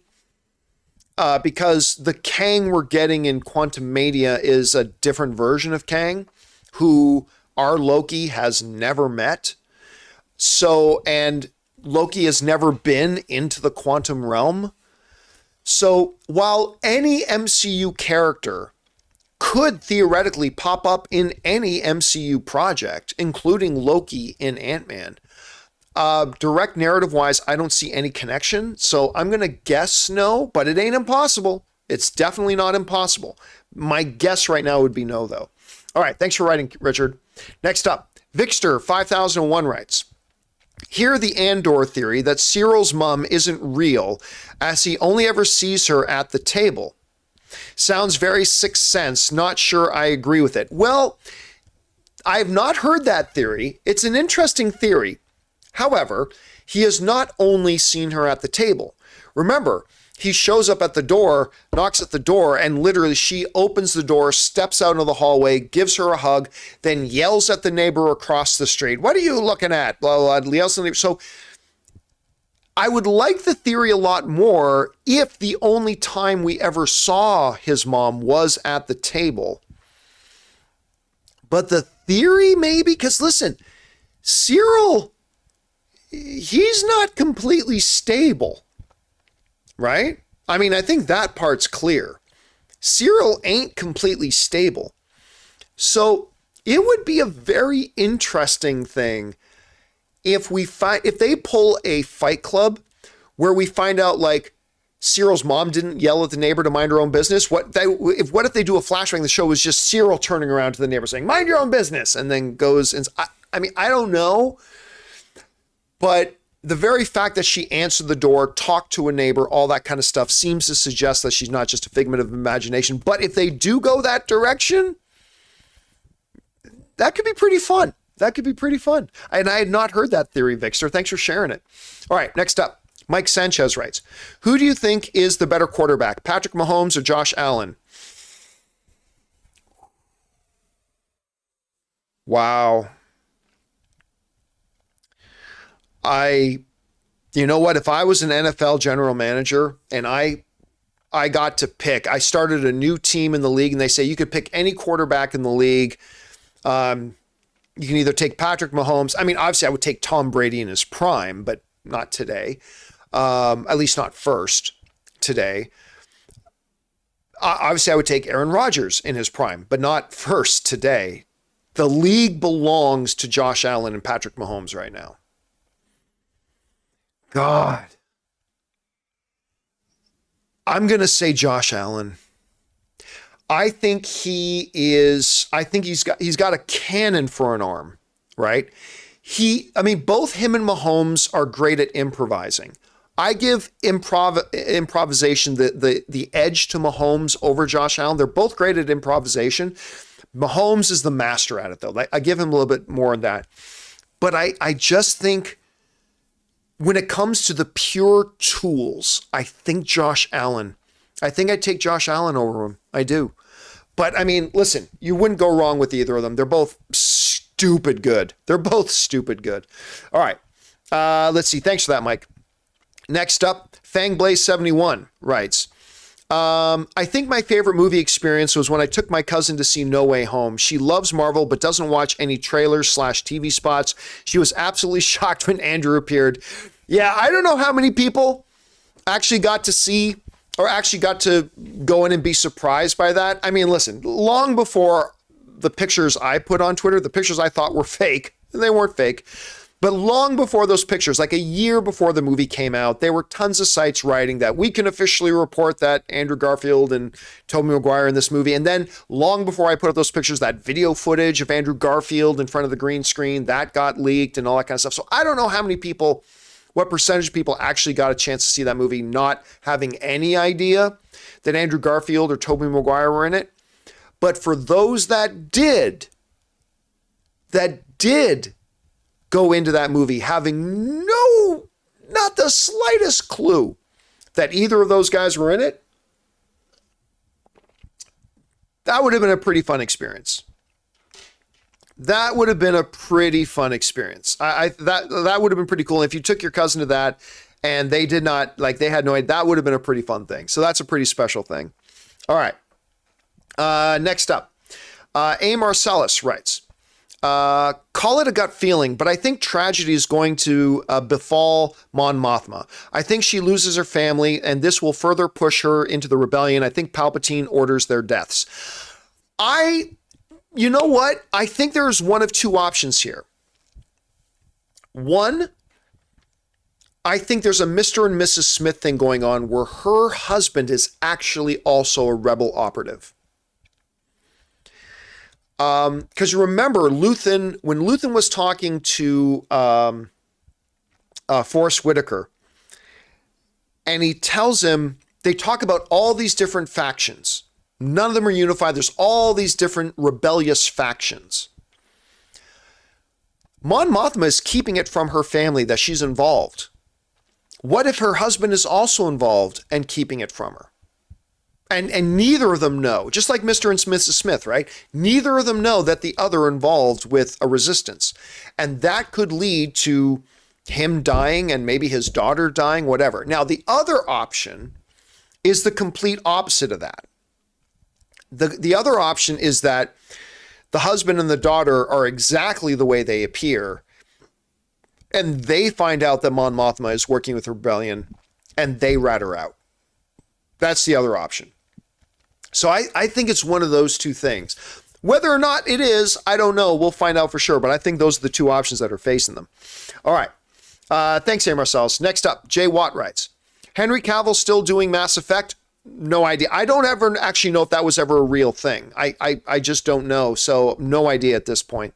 Uptumbra writes, hey, John, wondering if you've seen the show Dark. Harloff has been showing high praise. Might check it out now. I have watched the first episode, and that's it. Here's the funny thing. I watched the first episode of Dark like a year or two ago, and I liked the first episode, but I never watched it again. I don't know why. Everybody tells me it's great. And I watched the first episode, and I liked it. But I just never got back to watching it again. And I have no idea why. I have no idea why I haven't. So, no, I haven't, unfortunately. I saw the first episode, but I haven't watched the series as a whole, unfortunately. All right. Next up, Joseph Arroyo writes, have you ever had a movie that you... try that again. Have you ever had a movie that you go back to that is a bit therapeutic, cathartic for you? For some reason, for me, it's the movie Collateral. Puts me in a reflection mood. Love your show, man. Well, thank you so much for that, Joseph. I have several movies that I find are comfort movies. You know, that when I need to just disconnect from the world, whether because I'm burning out or whether because something bad is happening or whatever, there are a few movies that I have that are nice go-tos that just... they're like a bowl of warm soup, you know? It can be a cold, miserable day. If you have the right bowl of warm soup, it just makes you feel better. There are a few movies like that for me, and they're not necessarily my all-time favorite movies. They're just movies that are really, really good for me that way. One is Galaxy Quest with Tim Allen, Sigourney Weaver, Alan Rickman, Justin Long. That's a movie for me that no matter what I have going on, I can pop on Galaxy Quest and I can just feel better. Another movie that's like that is actually Zoolander. I was talking about this the other day. Zoolander is one that does that for me. There probably are a couple of others that are like that for me too, but those are two of the ones that I kind of go to automatically when I just need to decompress and I just need to feel good. 40-Year-Old Virgin is an all-time favorite movie of mine, but 40-Year-Old Virgin is another one of those. Generally, it's comedies. Things that will make me laugh. Nothing is better for you than laughing, so I generally go to ones that'll make me laugh. All right. Thanks for that, Joseph. All right, next up. We've got Juno Faulkner, who sends in a $20 super chat. Thank you, Juno, for supporting us on that level, man. Appreciate that so much.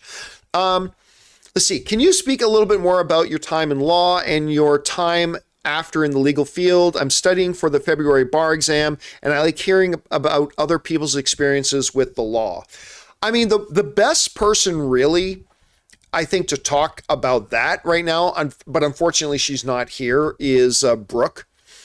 Brooke, who you've noticed is, Brooke used to work with me a bit way back in the early AMC days, but she's been asking me to get back involved a little bit. So she's been coming in and hosting some of the open mics, and you'll see her more around. But she is currently a practicing lawyer, and she's a very successful lawyer right now. And I haven't been involved in law in the longest time. Now, when I was involved in law, I mean, I went to school, but I never really got rolling in it because it was very, very shortly after I graduated. Like, I was working at a place called Morris and Sons, Morris, or is it Morriss? I can't remember.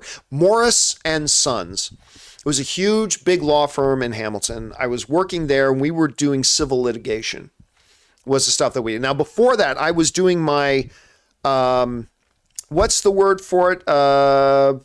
Intern. I was doing internships working in real estate law, which was kind of boring. Real estate law is actually kind of boring, but it was kind of fun because, it's so funny. Somebody just mentioned Harloff. I literally just got a text message from Harloff as we're showing. What is Chris?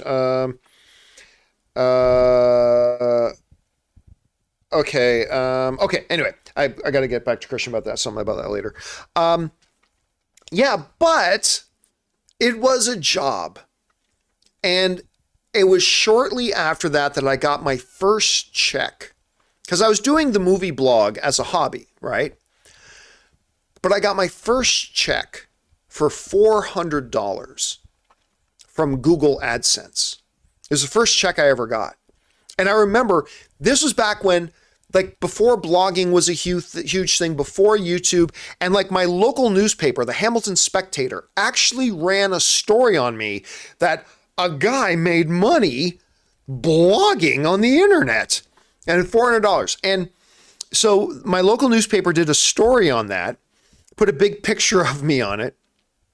And then two of my friends some of you have heard this story. Two of my friends invited me to lunch, and they held what I now call in my life the intervention. Because when I went and met them for lunch at Filthy McNasty's, that no longer exists, it was a restaurant called Filthy McNasty's. And we went there, and that really was the name of the restaurant. It was great. I loved the place. Filthy McNasty's. They took me to lunch to Filthy McNasty's, and they sat down and said, "Look, dude, you need to quit your job. What you really love is movies. That's what you've loved your whole life. And you have a chance to make some money doing what you really love. So you need to quit your job, and you need to just dedicate yourself to trying to build this online movie thing that you want to do. Do it." And so they convinced me. I went in the next day and I told them I was quitting.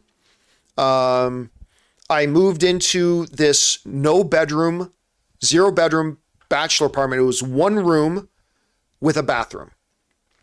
And the rent was like $500 or $600 a month. So I moved in there so I could make my money stretch, because I had some money saved up in savings, and I wanted to be able to make it work. I wanted to be able to give it at least a year. Try it for at least a year, and then if I run out of money and I go broke, oh well, I'll go back to work, right? And I worked my ass off, and I worked my ass off, and I worked my ass off, and here we are today. So that's my story. Anyway, thanks for asking, man. All right, next up. Unfinished Centec writes. Right, there it is. Hey, John, did you see the announcement of the new Godzilla movie? I did. I'll be honest with you, I don't really care. I don't care much about the Toho Godzilla stuff. Like, if there's a new Warner Brothers Godzilla thing, I'm more interested in that. I mean, I was joking around today's show, like when they mentioned the new Godzilla movie, I did a yawn and just to give Rob a hard time. I was just playing around, but to be honest, I don't really care about it that much. I'm much more interested in the bigger blockbuster stuff with it. All right. Next up, Jay Watt writes, you actually talked to Ryan about Mint Mobile sponsorship. I'm not going to answer that. You know what? As far as the Mint Mobile stuff, what can I say? I'll say this. I never spoke directly to Ryan about Mint Mobile.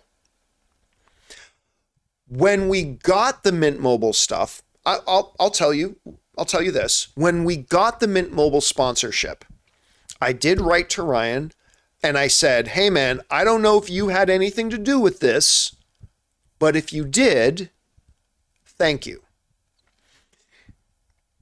And then he has never mentioned it, and I've never mentioned it again. So honestly, I have no idea. I don't know if Mint Mobile. I have no idea if Ryan pointed Mint Mobile to us, and I have no idea if Mint Mobile's ad guys just thought, oh, the John Campea Show seems to be a good fit for us. I mean, I honestly don't know. But the God's honest truth is, I fired off an email to Ryan, and I said, hey, listen. Straight up, and this is exactly what I wrote. This is 100% true. I said, I don't know if you had anything personally to do with this, that Mint Mobile just signed up to be one of our major sponsors. But if you did, and I don't know that he did, thank you. And that's it. So that's the God's honest truth about that. That's exactly how that happened. And I have no idea. So to this day, I honestly don't know if Ryan Reynolds was directly involved in Mint Mobile becoming one of our sponsors or not. And I'll never ask him, and I don't think he'll ever tell me. So yeah, there's that. All right. Let's see. Next up, who do we got next? We have Adam Mooney. And Adam Mooney writes, hey, John, technical question for you. I love technical questions.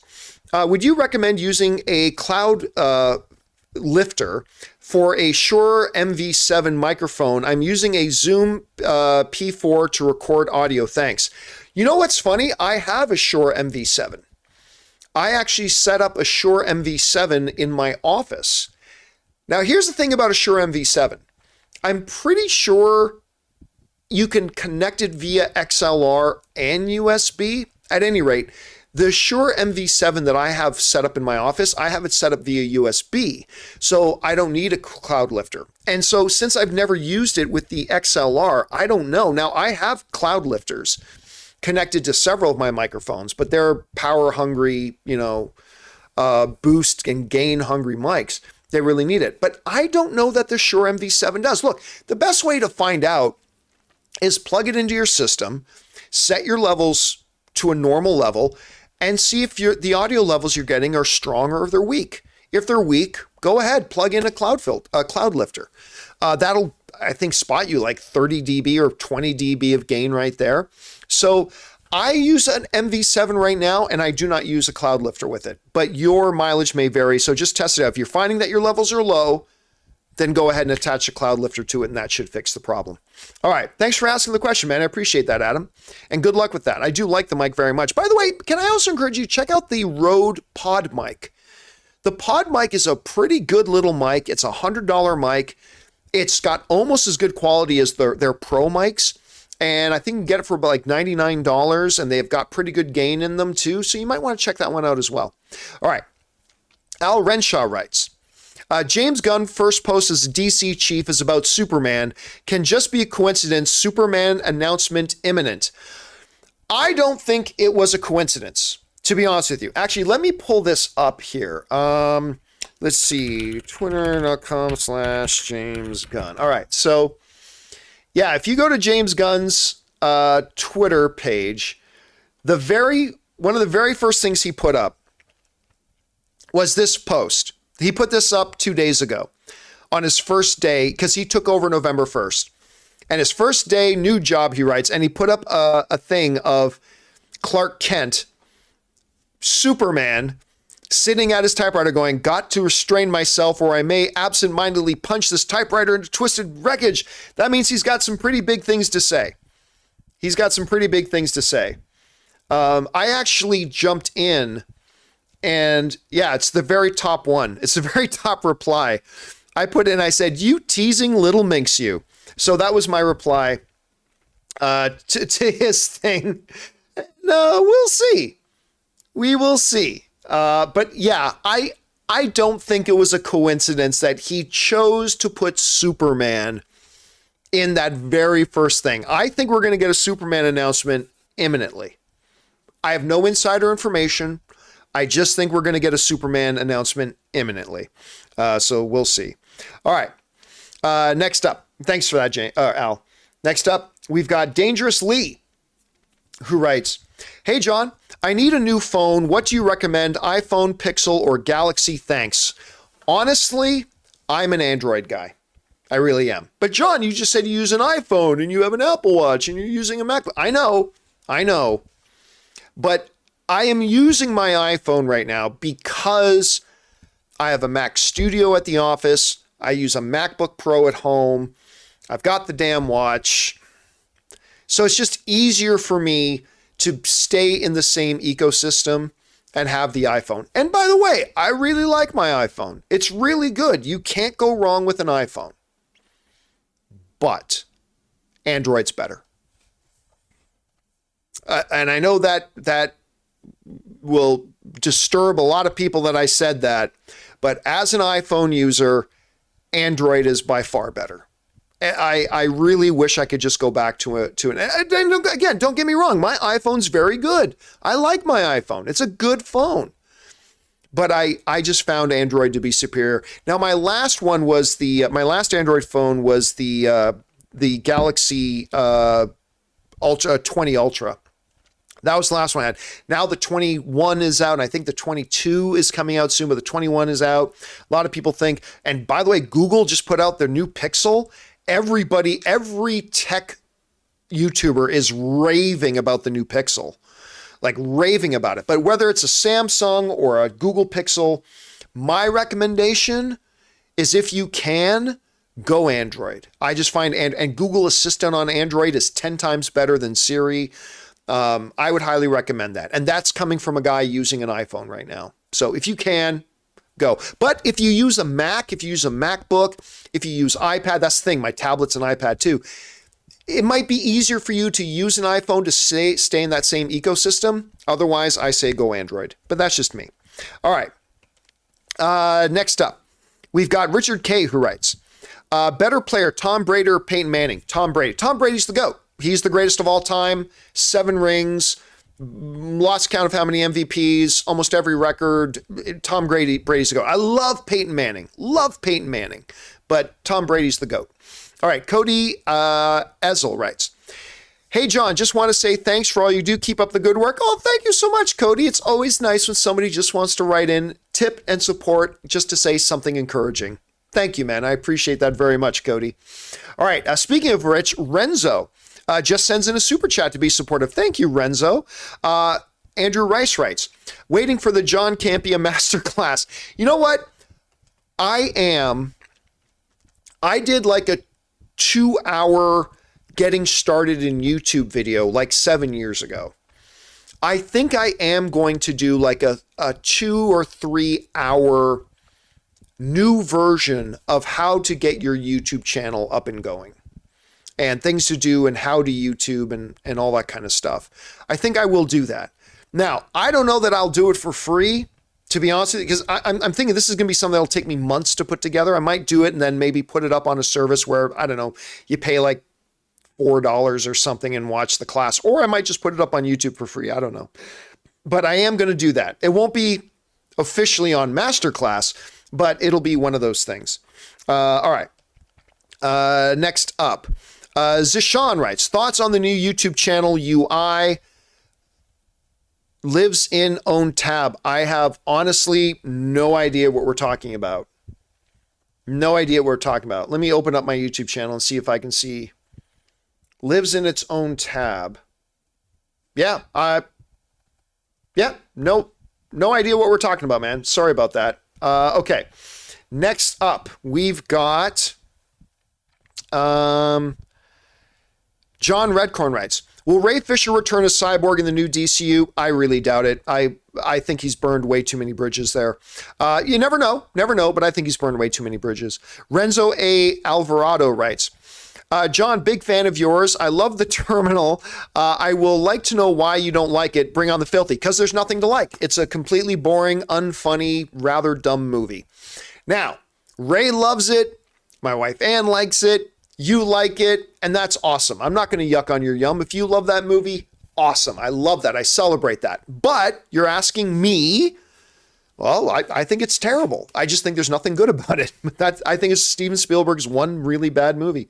But again, that's just me. That doesn't mean you can't love it, or Ray can't love it, or my wife can't love it. I'm glad you do. All right, next up. Stubble McShave writes, share a thought for the legend Boreas Salming. His ALS sickness has progressed very fast and he can't talk or eat anymore. Boreas Salming is one of the players that I grew up watching. Like when I was a child and a kid and I was getting into hockey, because I'm Canadian, that's what you do when you're a kid. And I fell in love with the Toronto Maple Leafs. It was Boreas Salming.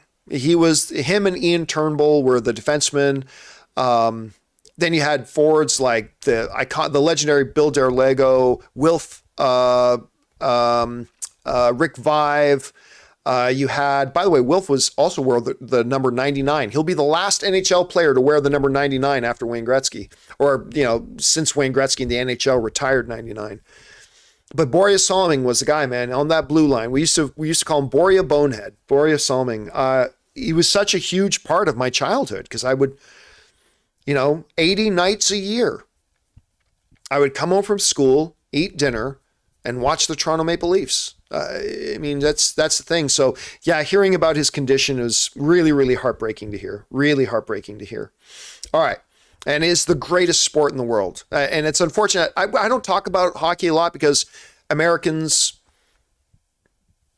whatever, they have not caught on to the glorious. It is the best sport. It is absolutely the best sport. And yeah, Borea was, a big part of my childhood, man. All right. Next up, thanks, Stubble. Next up, we've got Matt McDonald, who writes, I want to produce a new music theme for Press Play pro bono. If okay, where can I send? I cannot accept any unsolicited creative material. I can't accept any unsolicited creative material. Because what happens if I give you somewhere to send it and you send it to me and then I don't take it, but there's another piece of music I take and you think it sounds similar to the one you sent me. I'm not saying you would do this. I'm just saying this is why studios and people like me do not accept unsolicited material. Because if I give you somewhere to send it and I don't take it, then somebody can go, hey, wait a minute, the music you use sounds a little bit like the one I sent you. I'm going to sue you for copyright infringement. It happens all the time. I'm not saying you would do that. I'm just saying it happens all the time. And that's why, like, people write to me and say, John, I got an idea for a movie for Fox. Where do I send the script to? And it's like, I got to break it to them that studios do not accept unsolicited screenplays. They don't just let you send them screenplays, because what'll happen is you send them a screenplay and then 8 years from now, they make another movie that has nothing to do with your screenplay, but you go, hey, wait a minute. Something happens in your movie that's kind of like the screenplay I sent you. I'm going to sue you because you owe me money, right? So that's why they don't do it. So I appreciate the offer very, very much, but I cannot accept unsolicited stuff like that, unfortunately. But thank you so much for your willingness to do that. I appreciate that. All right. Richard K. writes, will there be a Taken 4? Absolutely not. No. Besides all that, Liam Neeson has announced that he is going to be retiring from action movies. So I do not think there's going to be a Taken 4. All right. Tubular Tommy writes, Deadpool wants the cup, rumored to buy Ottawa Senators. No, here's the thing. There is a reason Ryan Reynolds' Twitter handle, I don't know if you guys know this, Ryan Reynolds' Twitter handle is Van City Reynolds. Ryan Reynolds is a Vancouverian. I don't know what you call somebody like Hamilton. I'm from Hamilton. We're called Hamiltonians. What do you call for somebody from Vancouver? Vancouvians? Vancouverites? Let's say Vancouverite. I don't know what the proper term is, but I would think I think he's a diehard Canucks guy. Vancouver Canucks is the name of the NHL team. I think he's a diehard Canucks guy. I'm not sure that for sure, but hey, if he wants to go over and try to buy the Senators, more power to him. Vancouverite, somebody's saying. Definitely Vancouverite. Okay, we'll go with Vancouverite. That works for me. All right. Next up, BSG74 writes, any new news on any Robotech project? None. A few years ago, reports said that there were going to be a live action movie, kind of like the Transformers. Yeah, and listen, like 15 years ago, I still remember I was sitting in a coffee shop writing on my laptop for the movie blog, and this story broke that Tobey Maguire was going to be doing some kind of Robotech movie.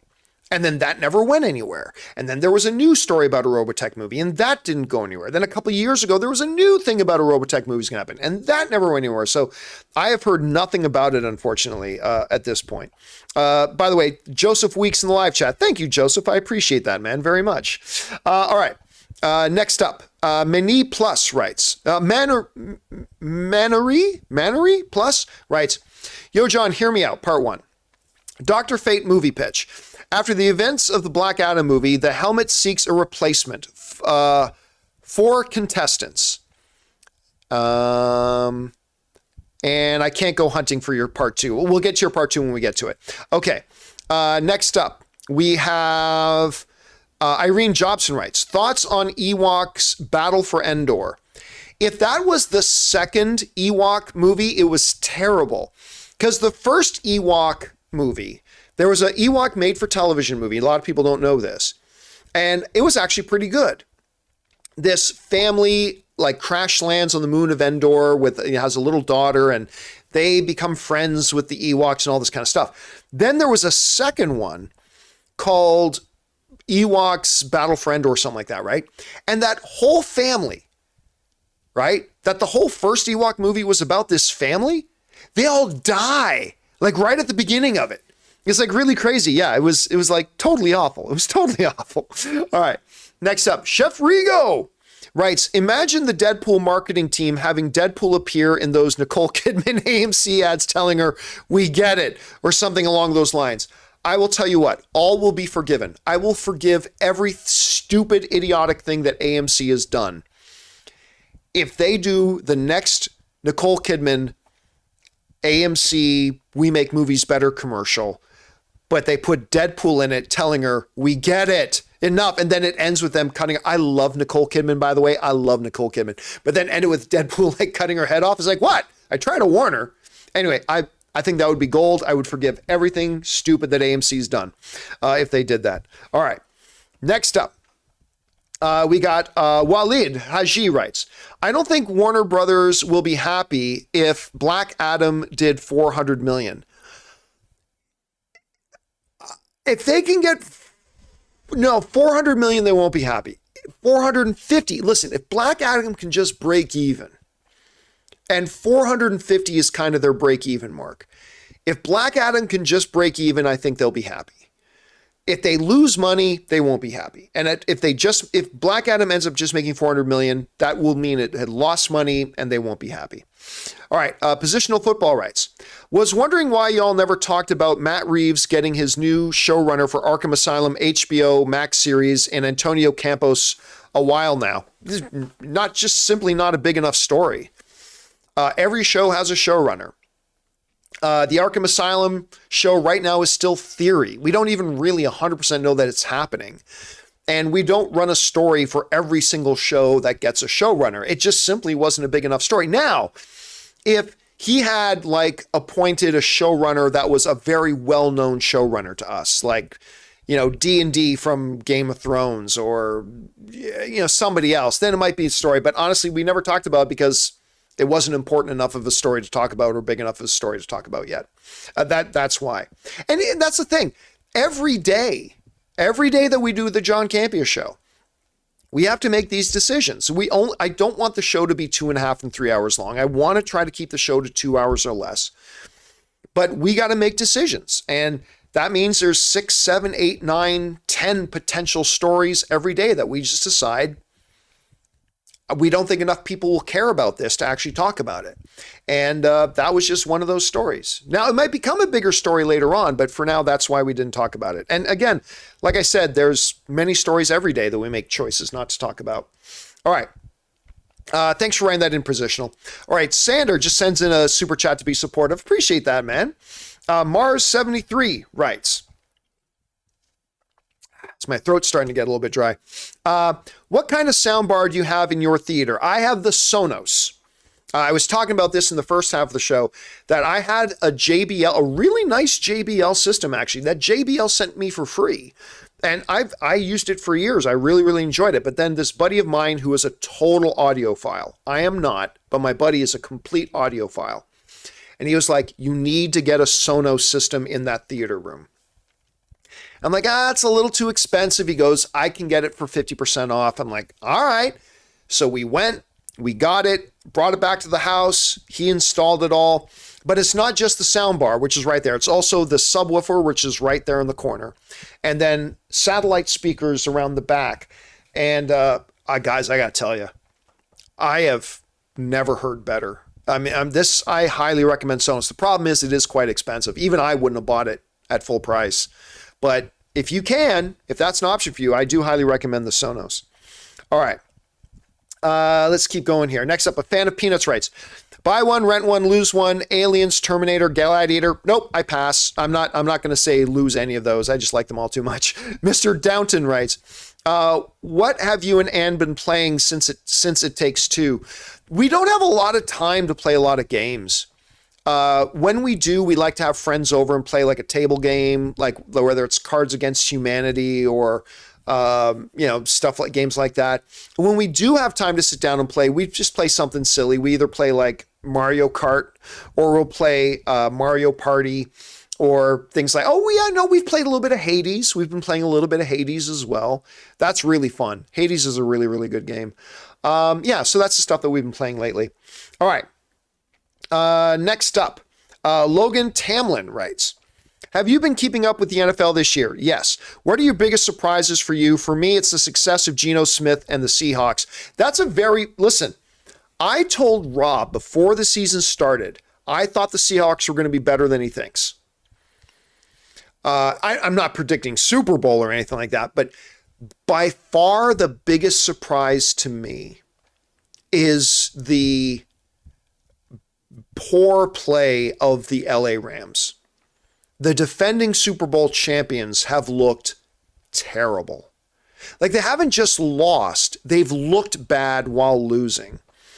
And being the defending Super Bowl champs, you might say, well, John, not Tampa Bay has a losing record. Not really. Tom Brady's like well into his 40s now. I mean, eventually, even the greatest of all time is going to run out of gas. So, I mean, I'm not terribly surprised that we've seen a decline there.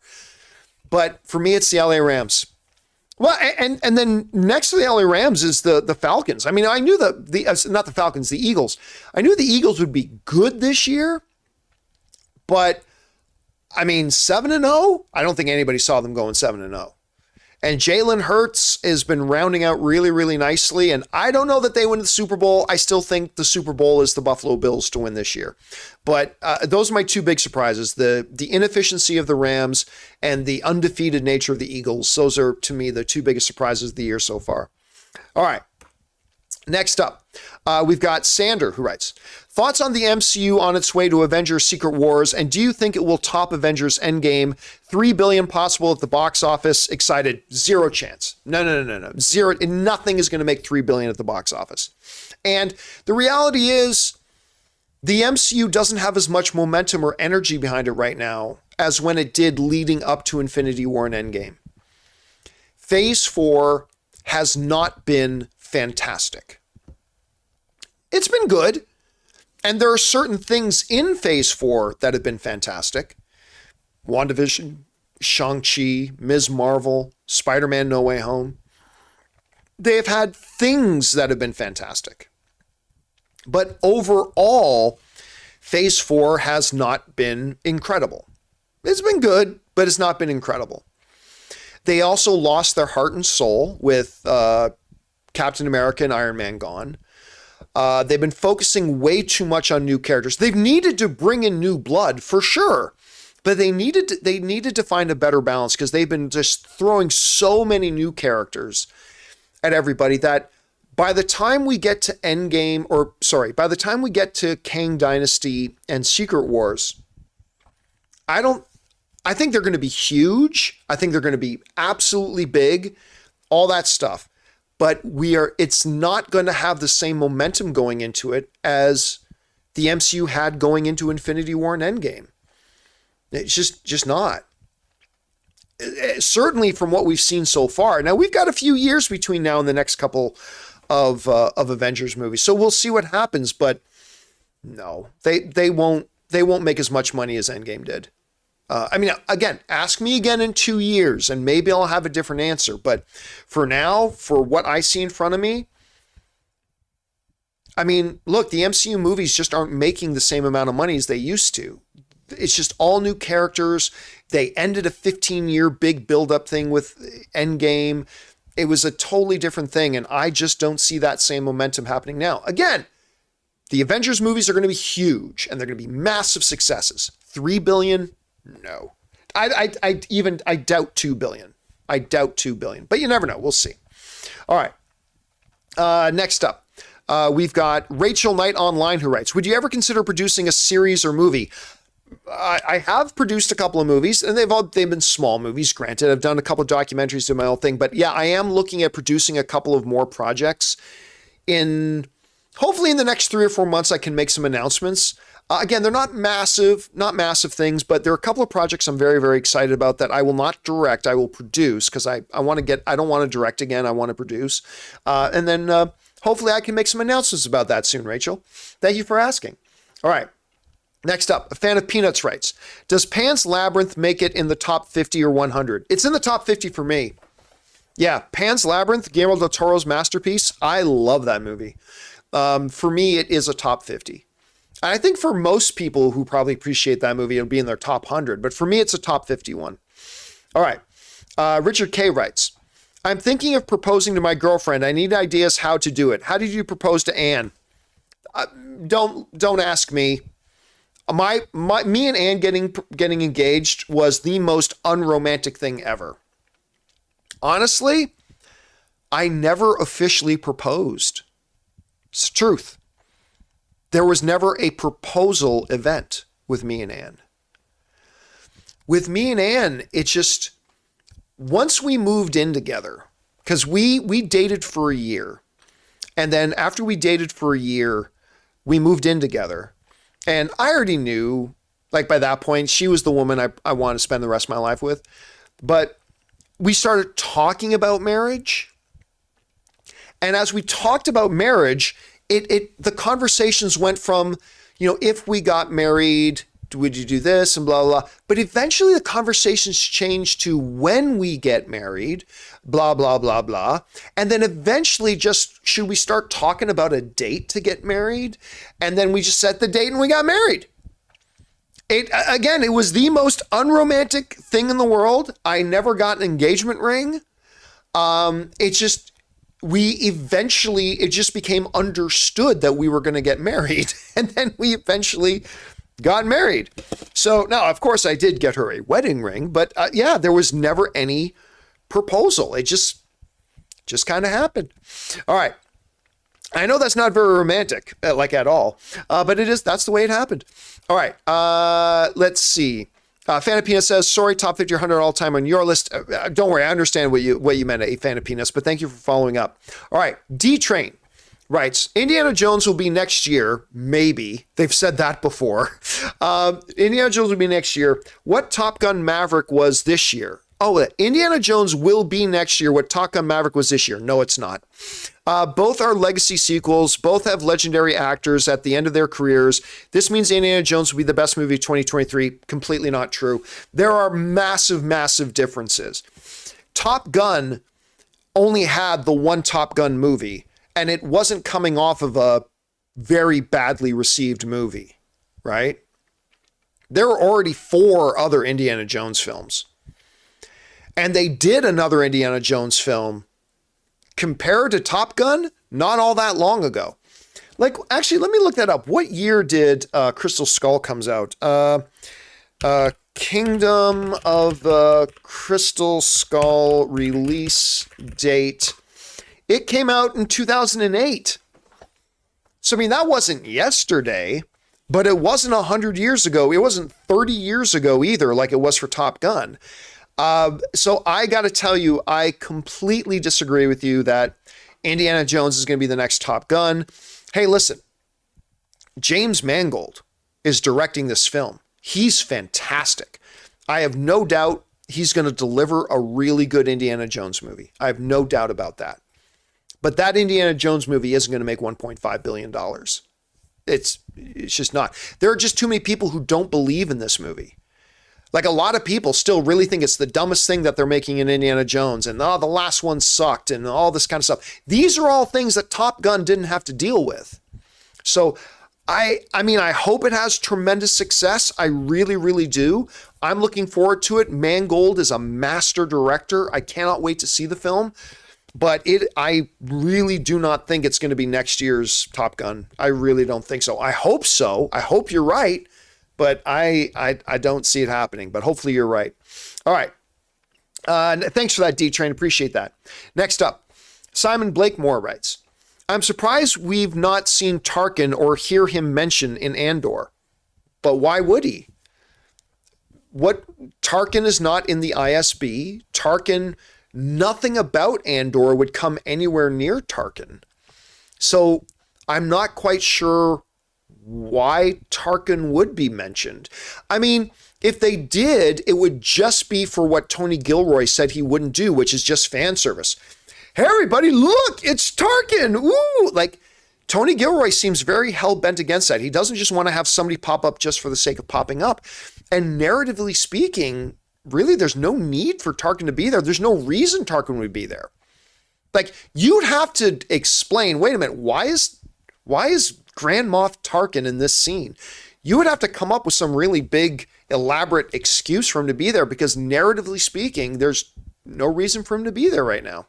Anyway, that's kind of my take on it. All right. Next up. Who was that? That was Simon. Next up. Manry Plus writes, part 2. Okay. There was a part 1, I guess.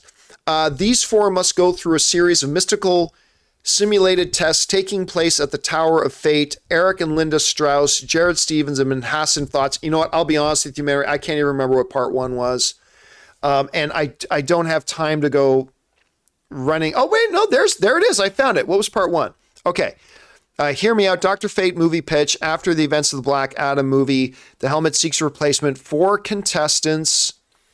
They must go through a series of metaphysical simulated tests and taking place at the Tower of Fate. Eric and Lana Strauss, Jared Stevens, Ben. Now, listen, if they do, and they are going, by the way, I can tell you for a fact there is Dr. Fate will return. And Pierce Brosnan will be it.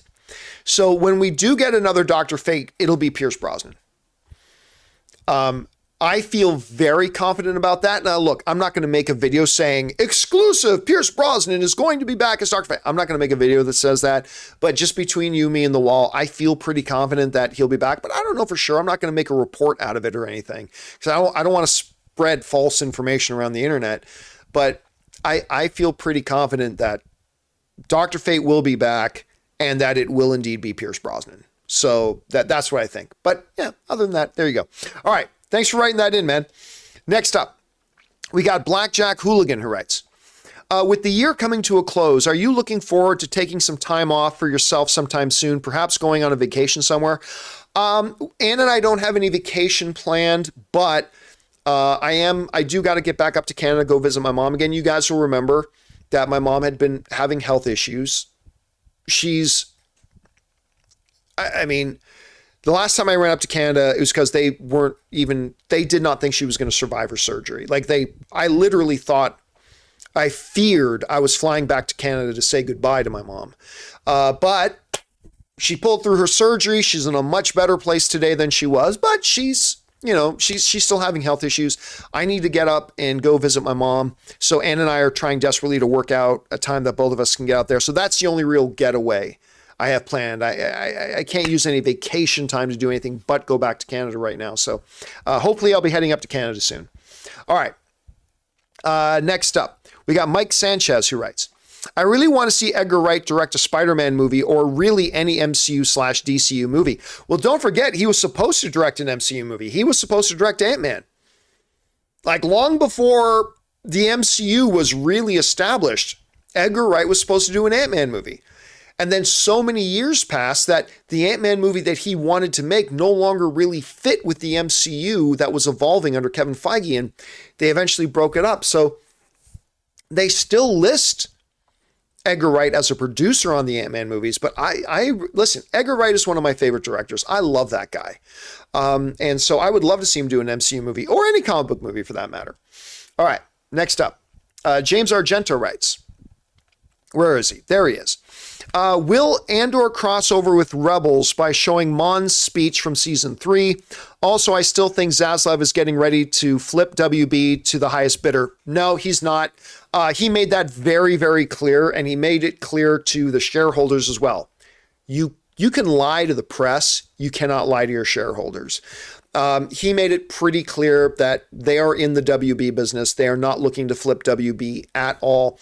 If you wanted to flip WB, you don't do things that lower the stock value. You only do things that lower your stock value if it's for the long-term health of what it is you're building. So yeah, because again, you can lie to the press, you can lie in your Twitter, you can do all that kind of stuff. What you cannot do is you cannot lie to your shareholders. That will get you in a lot of legal trouble. That gets you sued. So I do not think that's going to get. And as far as any crossover with Rebels, hey, listen, they're going to see some shared events, but I don't know that we're actually going to see any Rebels characters in Andor. Season 2, we might, but I don't think we're going to see any in the remainder of this season at any rate. All right. And then we end off with Mr. 47. I think we're ending off with Mr. 47 just sending in a super chat badge to be supportive. Oh, no, wait. There are a couple of others. We also had, so Mr. 47 just sent in a super chat badge to be supportive. So did Raider John. Thank you, Raider John. Cody Stevens sent one in. And My Kid Banana sends in a $10 super chat badge just to be supportive to end things off here. And guys, that'll do it. 2 hour and 18 minutes. Ask John Anything. Thank you guys for joining me and making this little video part of your evening today. I really appreciate you guys being here and joining me. And big special thank you to all you guys who use the super chat feature to send in support and tips and your questions. Number one, because you gave us really good, fun things to talk about. But number two, you supported my YouTube channel as you did it. And I and everybody who works for me on the John Campea YouTube channel, thank you guys so very much for your support. All right, guys, tomorrow is Friday. Make sure you come back. Join us for the John Campea Show tomorrow. We're going to have a full house as it's going to be me, Rob, Chris is back in. It's going to be great to have you guys there. Make sure you join us. Click the thumbs up button on this video. Make sure you subscribe to the channel. Leave comments below. All these things help spread our videos out to a wider audience. So thank you guys for your support. All right, guys, I hope you have a fantastic evening. Thanks for joining me here tonight. And until next time, my friends, where's my button? There it is. Until next time, bye-bye.